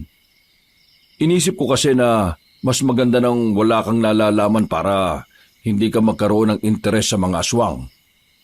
Tay, bakit mas pinili niyo pang maging albularyo kaysa sa pamilya niyo? Hindi ba kami mahalaga ni nanay sa'yo? Mahalaga kayo sa akin, anak. Walang araw na hindi ko kayo iniisip ng nanay mo. At maniwala ka man o hindi, kahit buwan-buwan o linggo-linggo, sumisimple ako ng tingin din sa bahay. Kung minsan, gusto ko na nga lumapit para ipagtanggol ka sa siraulong kaloy na yun . Pero hindi ko ginagawa alang-alang sa kaligtasan mo. Pero sadyang ako talaga ang nakatakda na magmana sa tungkulin ng tatay ko. Kung walang magpapatuloy ng nasimulan niya, baka masakop na ng aswang ang probinsya natin. Masakit sa akin na mas pinili ko ang bayan na ito kaysa sa pamilya ko. Pero yun lang ang nakikita kong paraan para protektahan ko kayong mag-ina ko. Hindi ako galit sa inyo, Tay. Gusto ko lang magkaroon ng kasagutan ng mga tanong sa utak ko na matagal ko nang dinadala. Ngayon, alam ko na. Naiintindihan ko na. Bakit hindi ka magalit sa akin? Maraming taong kitang iniwan. Marami kang pinagdaanan. Noong mga panahong kailangan mo ng kasama ng mawala ang nanay mo hindi ako makalapit sa'yo. Kung magagalit pa ako, masasayang lang ang oras na dapat masaya na tayong dalawa. Masaya na ako nagbalik ka ulit. Sapat na sa akin ang kalinawan sa mga sinabi mo. Pero Tay, ano nangyari sa mukha nyo? Hindi na kita nakilala. Buti na lang kahit na tumanda ka, yung boses nyo inaalala ko pa rin. Nalapno sa mukha ko nang minsang may makalaban akong aswang na bumubuga ng laway na parang asido. Mabuti na lang, kalahati lang ang nadali. Kaya ayun, nakaligtas ako. Ang ama nitong si Romel ang tumulong sa akin para maisalba ang buhay ko. At si Mang Elmo naman, ang tumulong sa akin nung muntika na akong mabihag ng mga aswang. Grabe. Hindi ko inakala na marami palang ganap ang mga aswang. Marami talaga silang ginagawa. Hindi nyo lang nalalaman kasi medyo malayo rito. Tay, gusto ko lang malaman kung sakali bang hindi nalagay sa panganib ang buhay ko ngayon, magpapakita at magpapakilala ka ba sa akin?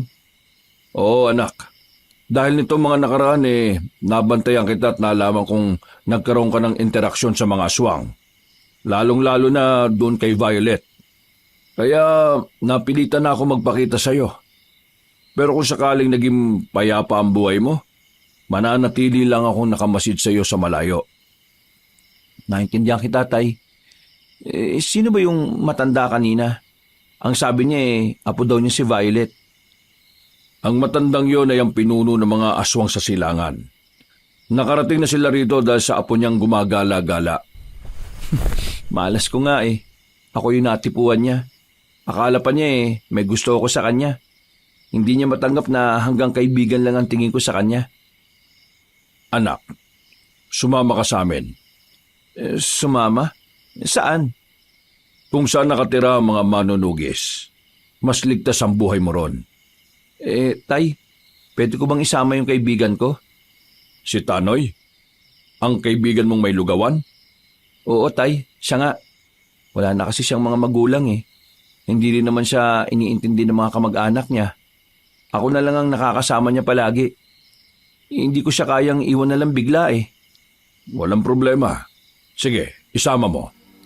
Nasa bahay siya. Nang maging malinaw na sa akin ang lahat, ay lumarga na rin kami pabalik. Masaya at magaan ang pakiramdam ko ng mga oras na yon, Kabanong. Pero habang naglalakbay kami pabalik sa amin, hindi ko inaasahan na mapapalaban ulit si Tatay at si Romel. Isang mabangis na aswang ang nakasalubong namin sa kagubatan. Malaking aswang, matangkad at maskulado ang katawan. May bitbit pa yung bangkay ng tao na mukhang gagawin nitong pagkain. Mang Elmo, kaya ko na yata to. Sige na, mauna na kayo. Hindi, Romel. Hindi to pangkaraniwang aswang. Kailangan natin magtulungan.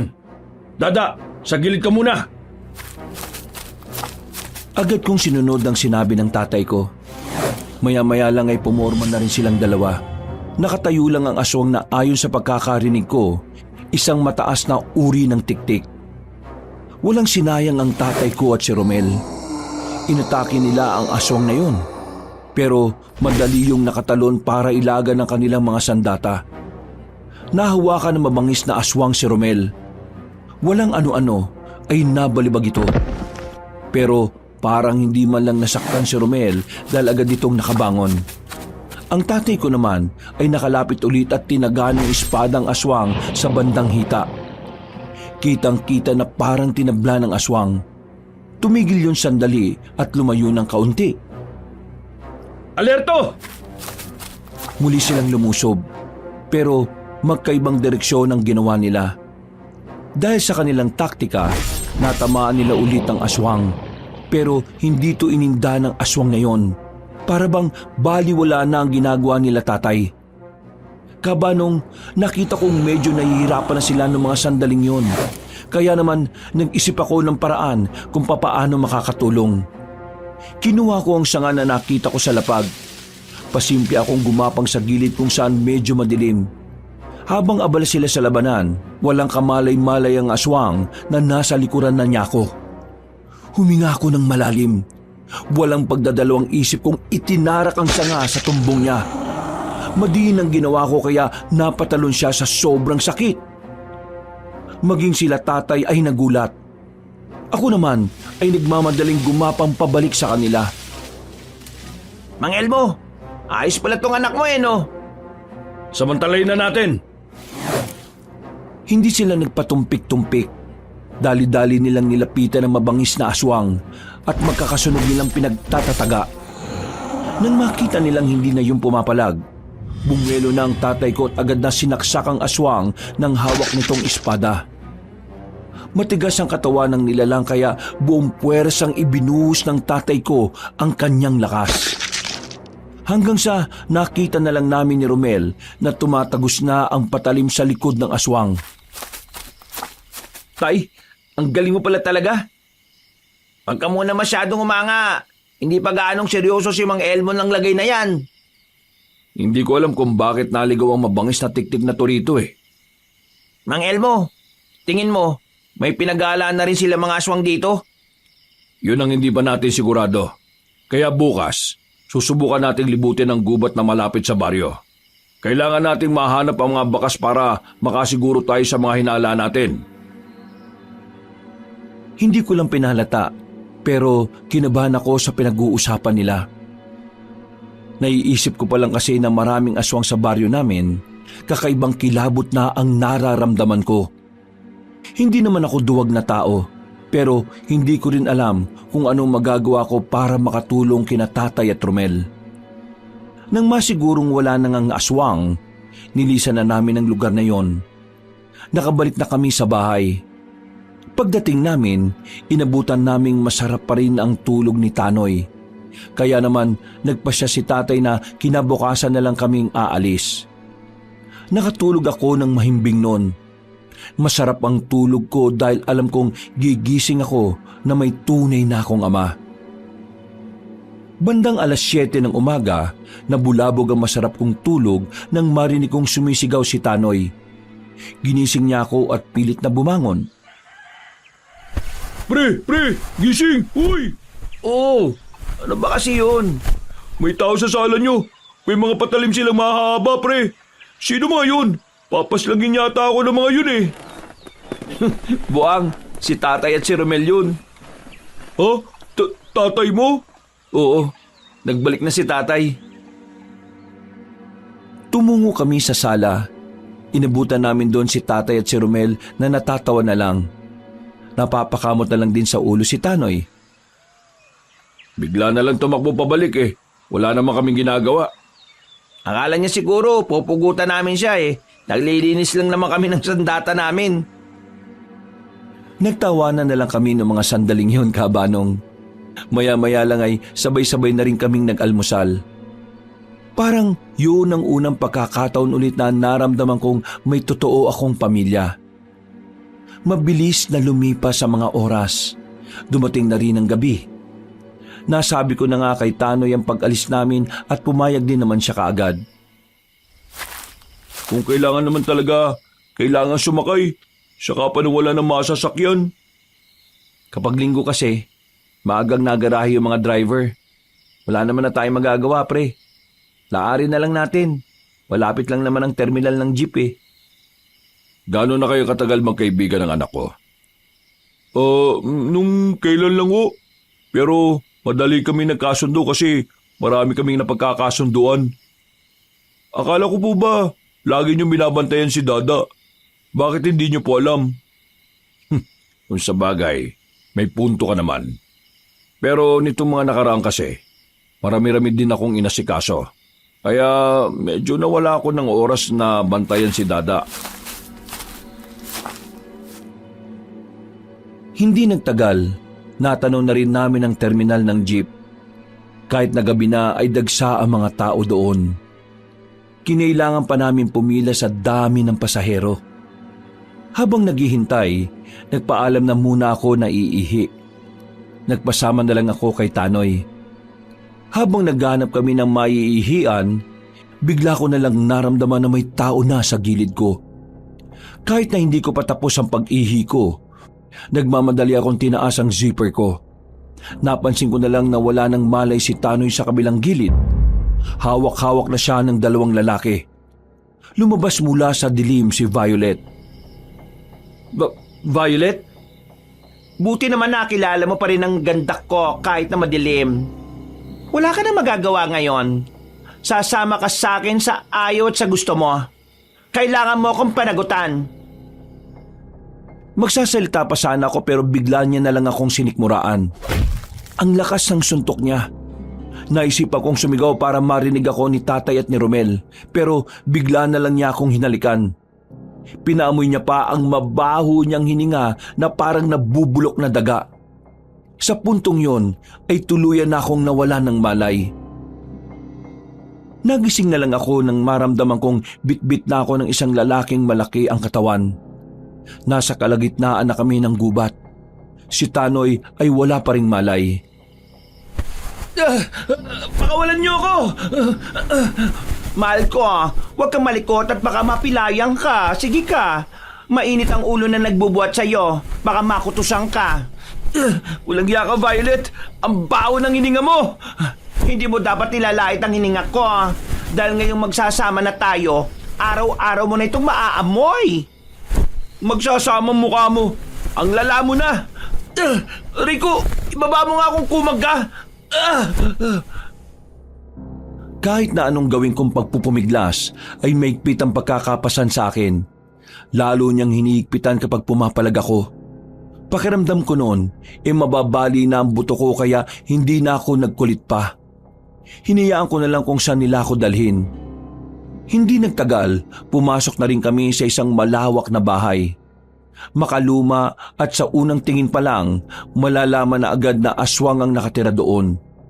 Mga ilang sandali lang, binagsak nila kaming dalawa sa sofa na parang isang siglo na hindi nalilinis. Puro alikabok. Naubo-ubo pa ako. Si Tanoy naman ay natataranta.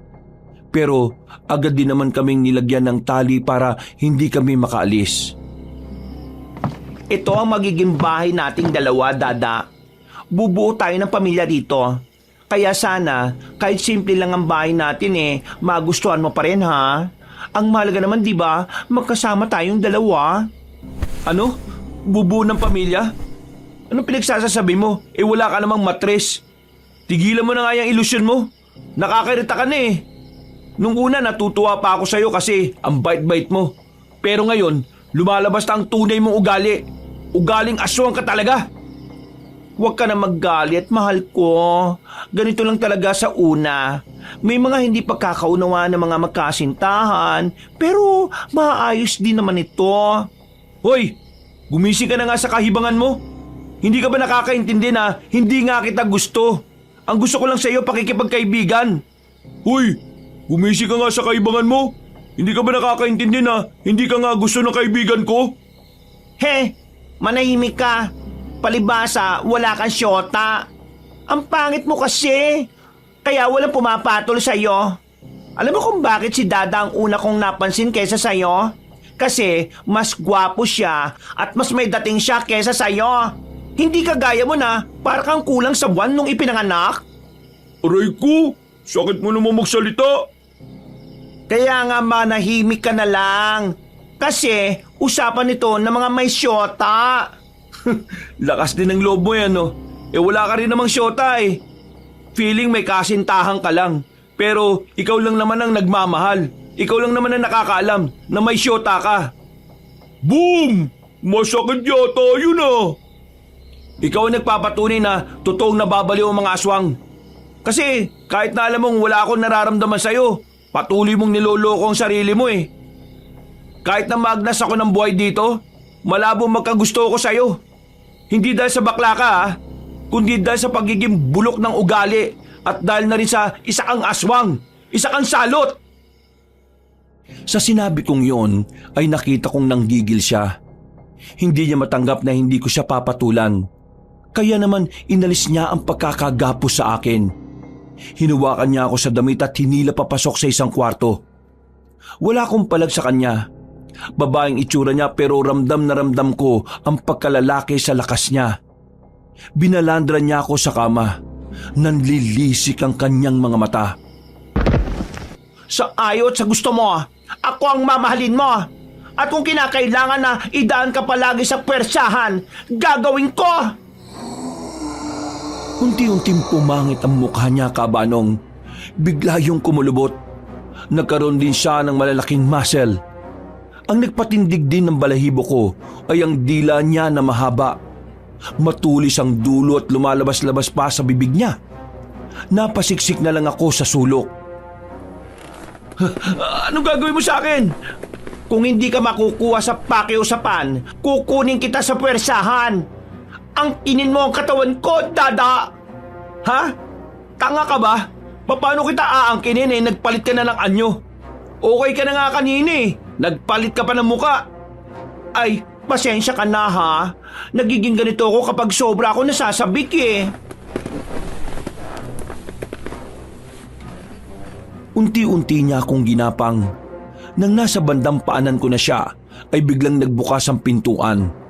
Pumasok ang matandang babae. Nasa pagkakaalam ko ay Aling Minda ang pangalan. Agad na napaalis sa ibabaw ko si Violet. Napatakip na lang din ng mata ang matandang babae. Lola naman nandun na kami. Pagsasaluhan na sana namin ang pagmamahalan namin kung hindi ka lang sana pumasok. Ikaw naman kasi, hindi ka naman naglalak. Ano ba kasi yun? Storbo ka naman. Bago mo lawayan ang isang yan, kailangan na muna natin siyang basbasan. Isang malaking kasalanan sa ating Panginoon na makikipagtali ka sa tao nang walang basbas na mga paring aswang. Hoy, nakakainis. Bakit ba kasi kailangan pa ng mga ganyan-ganyan Pinagbigyan ka na nila sa gusto mong magkaroon ng mapapangasawang tao. Kaya sana naman, sumunod ka rin sa mga tradisyon at kultura nating mga aswang. Oh, narinig mo naman siguro ang lola mo. Matuto kang sumunod. Bumuntong hininga na lamang si Violet ng mga sandaling yon. Wala siyang magawa kundi makinig sa lola niya. Nakahinga naman ako ng maluwag. Kahit papaano, nailigtas ko pa ang dangal ko bilang tao. Lumabas silang dalawa. Mga ilang sandali lang agad na rin kaming kinuha ni Tanoy. Dinala nila kami sa chapel na itunuturing nila. Hindi yun kalayuan sa bahay ni Violet. Naroon na rin ang iba pang mga aswang. Ang mga suot nila ay parang sa normal na pari din, pero kulay itim naman ang sa kanila. Bakit pati ako babasbasan? Hindi naman ako ikakasal Huwag niyong sabihin na ikakasal ako sa matandang to. Manahimik ka! Akala mo naman papatulang kita. Ipapakain kita sa mga sigpin. Parang ikaw pa talagang lugi Sinasabi lang tumigil ka Nasa harapan na tayo ng Panginoon namin. Kailangan kang basbasan din dahil gagawin ka naming alay sa Panginoon. Alay? Pre, huwag ka nang maingay. Baka mapadali pa buhay mo Nanahimik na lang si Tanoy. Hindi rin naman nagtagal ay lumapit na sa amin ang mga pari nila. Anyong tao pa ang mga itsura nila nung una. Pero bigla na lang din silang nagbago ng muka. Nasanay na lang ako sa mga pagmumukha ng mga aswang kaya hindi na rin ako natatakot. May mga binasa sila sa amin. Iba ang lengguwahe. Pero ang binasa nila kay Tanoy ay Tagalog. Kaya naintindihan ko. Pagkatapos nilang basbasan si Tanoy ay ako na lang ang natira sa gitna ng altar. Lumapit sa akin si Violet na may daladalang bulaklak na itim. Hindi ko alam kung anong klaseng bulaklak yon, pero bigla na lang niyang nginudngod sa mukha ko to at sinabing amuyin ko. Yan ang tandaan ng pagmamahal ko sa iyo. Biglang lumapit din ang 3 pari sa akin. Nilamutak nila sa mukha ko ang dugo na hindi ko alam kung saan nanggaling. Basta ang lansa niya sa pangamoy. Hindi ko na napigilan ang sarili ko. Nasuka ako sa harapan nila. Sinukaan ko si Violet sa sobrang inis ko. Nagalit naman ang lola niya. Kinuha ko ng ibang lalaking aswang sa gilid. Dinala nila ako sa labas at doon nila ako binugbog. Magiging asawa mo na si Violet kaya matuto kang irespeto siya. Hindi ako papayag na ganyanin mo siya. Alam na ba ng apo mo na binalak mo kong ipapatay? Violet, pinagdukot niya ako nung nakaraan. Ipapakain niya sana ako sa mga kasama niyang aswang. Buti na lang nakatakas ako. Yan bang isang lola na mahal ang apo niya? La? Totoo bang sinasabi niya? Ha? Ano kasi, oo o hindi lang ang gusto kong marinig na sagot. Totoo ba ang sinasabi niya? Oo, totoo yan. Gusto ko lang naman kasing turuan siya ng leksyon sa ginawa niyang panloloko sa iyo. Turuan ng leksyon? Paano kung napatay mo siya? Ano na mangyayari sa kwento ng pag-ibig ko? Wala na. Magiging malungkot na ang beauty kong ito. Apo, pasensya ka na. Pero kailangan ko talagang gawin yan. Ang sabihin mo na lang, hindi mo talaga tanggap si Violet. Kunwari ka lang na mahal mo siya pero ayaw mo sa kanya kasi bakla siya. Manahimik ka! Huwag mong sirain ang kaisipan niya. Apo, nilalason lang niya ang utak mo para mag-away tayong dalawa. Violet, tingnan mo ang ginawa niya sa akin. Pinagbugbog niya ako. Kung wala ka ngayon, pinalapa na naman niya ako sa mga aswang na yan. Isipin mo nga, gusto mo akong mapangasawa pero may ganyan kang lola? Lola, hindi ko inakala na magagawa mong pagtangka ng buhay ng aking mahal. Paano kita isasama sa kasal ko kung iniisip kong anumang oras may gagawin kang masama sa kanya? Lumayo kayong lahat sa kanya. Walang hahawak sa kanya. Ang sino mang manakit sa mahal ko, malalagot sa akin. Apo, hindi na ako makikinig sa iyo, Lola. Alam ko naman na una pa lang, ayaw mo na sa akin kasi bakla ako. Kasi ang gusto mo ay maging prinsipe ako. Pero sa hindi inaasahang pagkakataon, ako ay naging isang prinsesa. Hindi totoo yan. Huwag kang maniwala sa sinasabi ng lalaking yan. Anak yan ng mortal nating kaaway, Apo. Hindi kayo maaaring magsama. Papatayin ka lang din ang ama niya. Oh, kita mo na? Lumabas din ang totoo. Ayaw mo maging masaya ako? Makinig ka sa akin. Gumising ka. Lumayo kayong lahat. Biglang lumapit sa akin si Violet at hinigit ang braso ko. Hindi lang niya ako palabas sa kapilya nila. Sinundan naman kami agad ng mga nasa loob. Apo, saan kayo pupunta? Lalayo kami sa inyo. Hindi naligtas dito ang mahal ko. Kalokohan ang gagawin mo.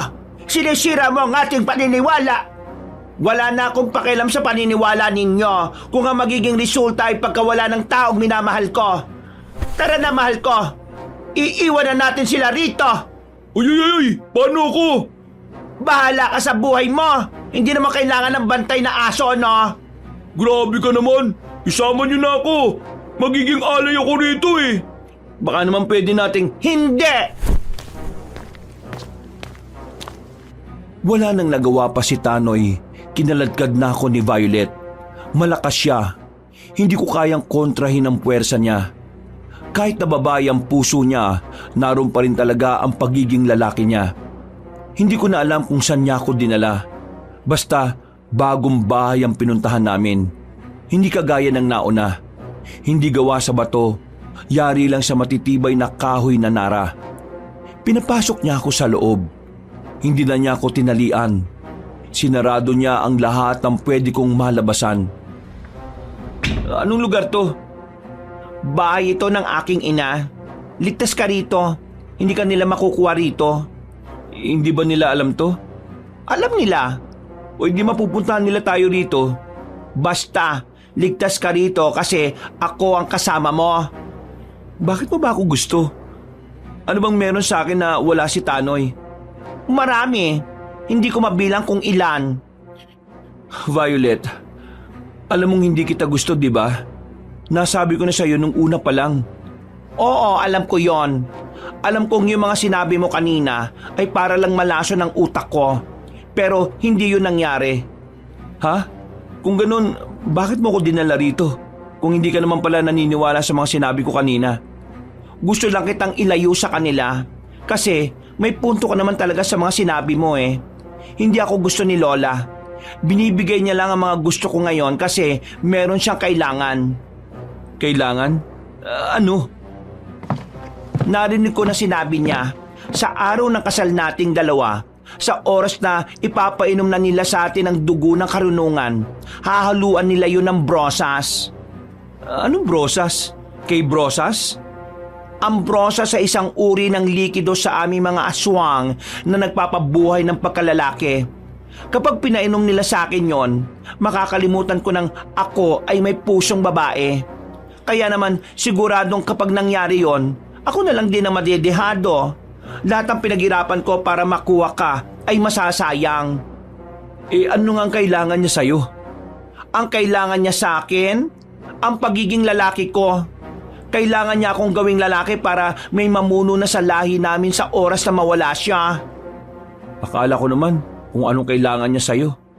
Nag-isip pa ako. Bigla siyang lumapit sa akin at hinuwakan ng kamay ko. Parang nangingislap ang mga mata niya. Pinipisil-pisil niya pa ang palad ko. Dada, mamahalin kita hanggang sa dulo ng walang hanggan. Kaya sana matutunan mo rin akong mahalin balang araw. Violet, alam kong may kabutihan pang natitira dyan sa puso mo. Kaya sana, yun na lang ang pairalin mo. Kabutihan? Walang magagawang kabutihan kung patuloy tayong hindi magmamahalan. Violet naman, makinig ka sa akin. Hindi nga kita kayang mahalin eh. Mahalin mo naman balang araw. Wala nang balang araw. Kasi hindi na tayo aabot doon bilang magkakilala. Ha? Ano sinasabi mo? Sinasabi mo ba sa aking mawawala ako? Papatayin mo ako? Papaslangin mo ako bilang asawa mo? Violet, Sinasabi ko na nga ba eh. Ginagamit mo na naman ako eh. ang bihira. Tinupak na naman ang isang ito. Nanlisik na naman ang mga mata niya, Kabanong. Hinawakan niya ako sa kwelyo at binalibag ng malakas sa pader. Masakit man ang tumama akong likod ay agad pa rin akong bumangon.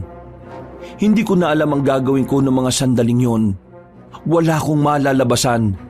At sa puntong yon, ramdam kong sagad na ang pasensya niya.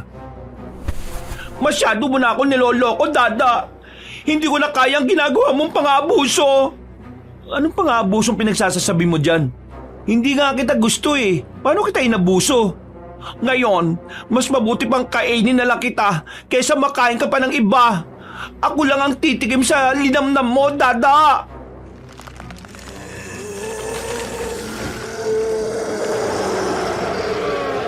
Unti-unti na siyang nagpalit ng anyo bilang mabangis na aswang. Alam kong kasunod noon ay lalapain na niya ako. Buti na lang ay nakaisip agad ako ng magandang paraan. Mahal kita pero natatakot lang ako.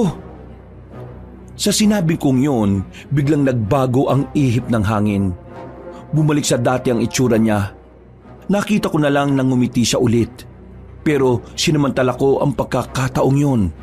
Nung lumapit siya sa akin, sinipa ko siya sa pagitan ng kanyang mga hita. Natatakot ako sa mukha mo! Habang namimilipid siya, tumakbo ko papunta sa kusina. Kukuha sana ako ng patalim pero nakita ko may bintana doon. Binasag ko yon at dahil kasya naman ako ay agad-agad akong lumabas. Binilisan ko ang takbo ko. Kahit na hindi ko alam kung saan ako papunta, ay hindi ako tumigil. Sa kakatakbo ko ay nakabalik na ako sa unang bahay na pinagdalhan sa akin ni Violet. Nilagpasan ko yon, pero laking gulat ko nang biglang nasa harapan ko na siya kaagad. Hindi mo ako matatakasan, Dada. Kakainin na kita ng buhay. Tutal, ayaw mo naman akong kainin sa honeymoon natin. Mahal naman talaga kita eh. Wala ka na maloloko, Dada. Hindi na kaya ng pasensya ko ang kalokohan mo. Kaya humanda ka na ngayon.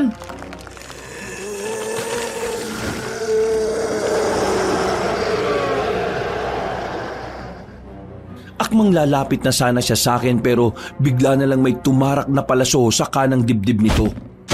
Napatigil si Violet. Pagtingin ko sa likuran, dumating na pala sila Tatay at Romel. May mga kasama na rin silang manunugis. Pasensya na anak. Kailangan namin pabayaan kang madukot nitong aswang na ito para masundan namin kung saan ang lungga nila. Ibig niyo sabihin, ginawa niyo akong pain? Oo, parang ganun na nga. Pero mamaya ka na mainis. Kailangan muna nating iligpit ang isang ito at ang kanyang lola. Madali lang na inalis ni Violet ang palaso sa dibdib niya. Tumutulo na ang laway niya sa mga sandaling yon. Parang hindi na nga niya ako nakikilala, Kabanong. Mga kasama, ihanda niyo ang sarili ninyo. Dario, sumama ka kay Romel. Ako nang balang humarap kay Minda. Tumango na lang ako bilang tugon. Nag-iba na ng direksyon sila Tatay. Habang naiwan naman kami ni Romel kaharap si Violet.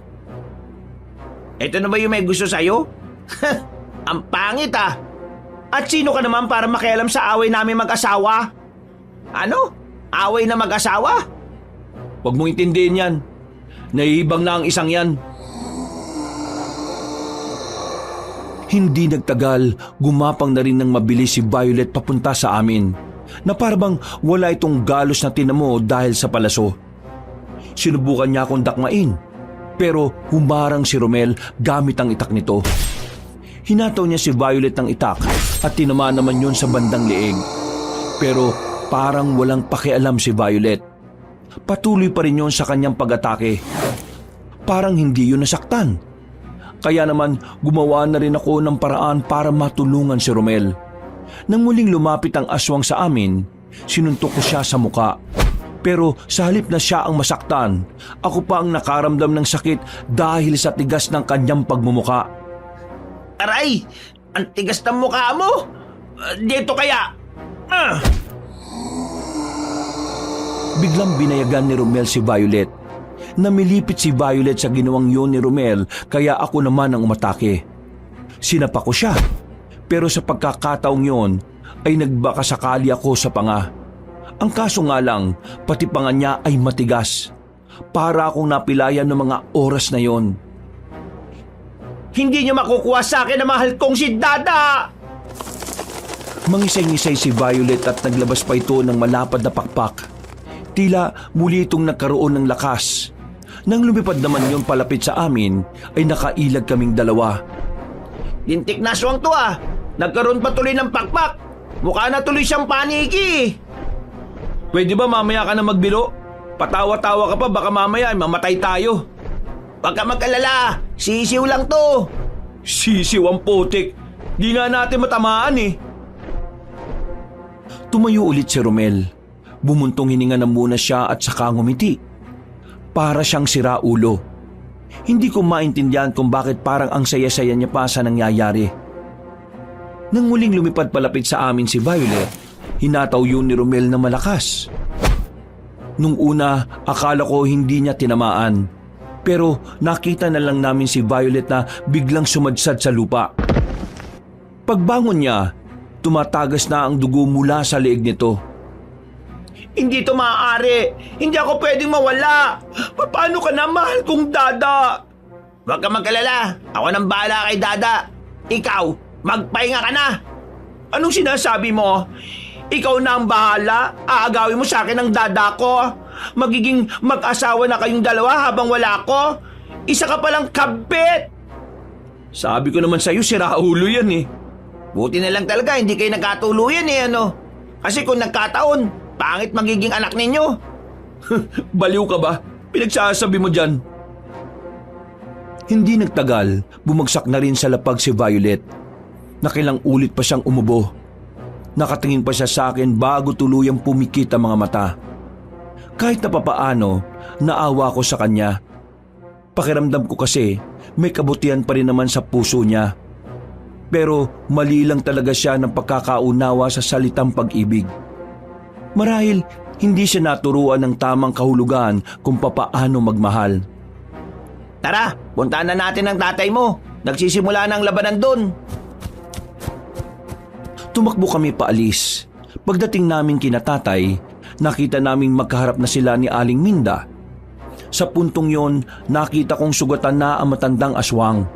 Pero patuloy pa rin itong nakatayo. Tay, ayos ka lang? Oo, ayos lang naman ako. Anak mo palang manlolokong yan! Manloloko? Hindi ganyan ang anak ko. Apo mo ang nag-iilusyon. Pinirahan niya ang apo ko! Tinanggap niya ng tinanggap ang mga pinapadala tapos bigla niyang hindi pananagutan? Hoy, huwag kang gumawa ng imbento ha. Binalik ko sa kanya ang lahat ng binigay niya. Si Violet ang masyadong mapilit kahit na ayoko sa kanya. Ayaw mo sa kanya kasi bakla siya! Sira ulo. Ikaw ang may ayos sa kasarian niya, no? Hindi ako. Kaya ko siyang mahalin kung talagang siya ang para sa akin. Pero hindi yun ang nangyari dahil hindi siya ang para sa akin. Kahit na ano pang sabihin mo, manloloko ka pa rin! Pinagpalit mo ang apo ko kay Whitey! Sinong Whitey? Aso yun ng kapitbahay natin, tay. Itigil niyo na ang kaibangan na to! Kung ayaw niyong sumunod sa apo ninyo! Sumunod sa apo ka? Bakit? Anong nangyari sa apo ko? Eh di nagpahinga na. Pinagpahinga ko na para hindi na siya mapagod pa. Anong ibig mo sabihin? Wala na ang apo ko? Oo, wala na. Tigok, dead ball, dead na siya. Mga walang hiya talaga kayo. Mga walang puso. Pagbabayaran niyo ang ginawa niyo sa pinakamamahal kong apo. Magbabayad kayong lahat. Inumpisa na ng matanda yon ng pagpapalit ng kanyang anyo. Napatras kaming tatlo nang makitang tila tumatangkad siya at lumalaki rin ang katawan. Parang kagaya niya si Violet. Ang pagkakaiba nga lang nila, mas malaki ang katawan ni Aling Minda. Maging ang ibang aswang ay napatigil nang makita nila ang kanilang pinuno na nagpakita na ng tunay nitong anyo. Humanda kayo sa akin. Hindi ko hahayaan na makalis kayo ng buhay rito. Anak, lumayo ka muna. Kami nang bahala ni Romel dito. Sigurado po kayo, tay? Kung makatanong, akala mo masasapak niya yung aswang eh. Sige na anak, sumunod ka na lang sa akin.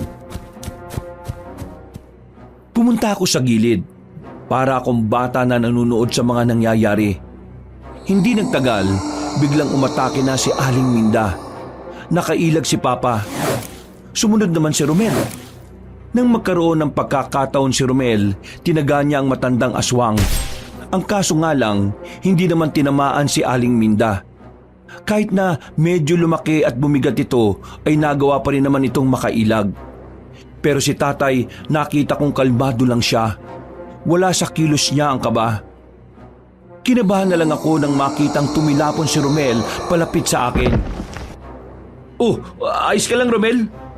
Oo, sanay na akong binabalibag. Kaya huwag ka mag-alala. Pero tingin ko, hindi ko na kailangan tumulong kay Mang Elmo eh. Anong hindi na kailangan? Nakita mo naman kung gaano kabangis yung matandang yun, di ba? Mahina siya. Ramdam ko sa pagbalibag niya sa akin eh. Kung malakas siya, dapat hindi na ako makakabangon ngayon. Pero tingnan mo ako oh. Parang ang saya-saya ko pa. Pinagtuunan ko na lang ng pansin si tatay nung oras na yon. Sunod-sunod niyang inatake si Aling Minda pero iniilagan lang niya. Hindi man lang siya nagkakaroon ng galos. Parang nilalaro-laro lang ng tatay ko ang laban na yon. Dahil doon ay naging panatag ang kalooban ko. Napaslagin kitang matanda ka! E di uunahan na kita. Tumakbo ng mabilis ang tatay ko para salubungin ang aswang. Nakailag si tatay, pero nagawa niya itong tagain sa dibdib. Gumewang-gewang si Aling Minda. Pero kahit na ganon, ginawa pa rin ito ang makakaya para palagan si tatay. Ang kaso nga lang, hindi na gustong tumagal ni tatay ang laban na yon. Nang makakuha ng tamang pagkakataon, nagmamadaling tinakbo ni tatay si Aling Minda at saka sinaksak ng espada ang tiyan. Hindi pa nakontento ang tatay ko. Tinarak naman niya ang espada sa bandang kaliwa ng dibdib. Paghugot ng espada, sandali pang nakatayo ang matandang babae. Unti-unti na rin yung bumalik sa dati nitong anyo. Hindi nyo na mapaparami pa ang lahi ng mga aswang. Hanggang dito na lang ang buhay ninyo. Hanggang dito na lang ang inyong paglalakbay.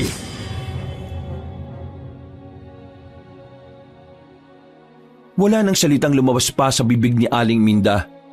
Tuluyan na itong nalagutan ng hininga. Agad naman kaming lumapit ni Romel. Napakbay na lang ako sa tatay ko noong mga oras na yon. Maya-maya pa, bumalik na rin ang mga kasama nila. Natalo na rin nila ang mga aswang. Pre! Pre! O Tanoy, buhay ka pa bala? Pambira naman tanong yan, oh. Akala ko naman nag-alala ka sa akin. Siyempre, nag-alala ako sa'yo. Pero alam ko naman na hindi ka mamamatay kasi matalino ka. Isa ka ba nagtago? Sa silong lang naman ng mga bahay.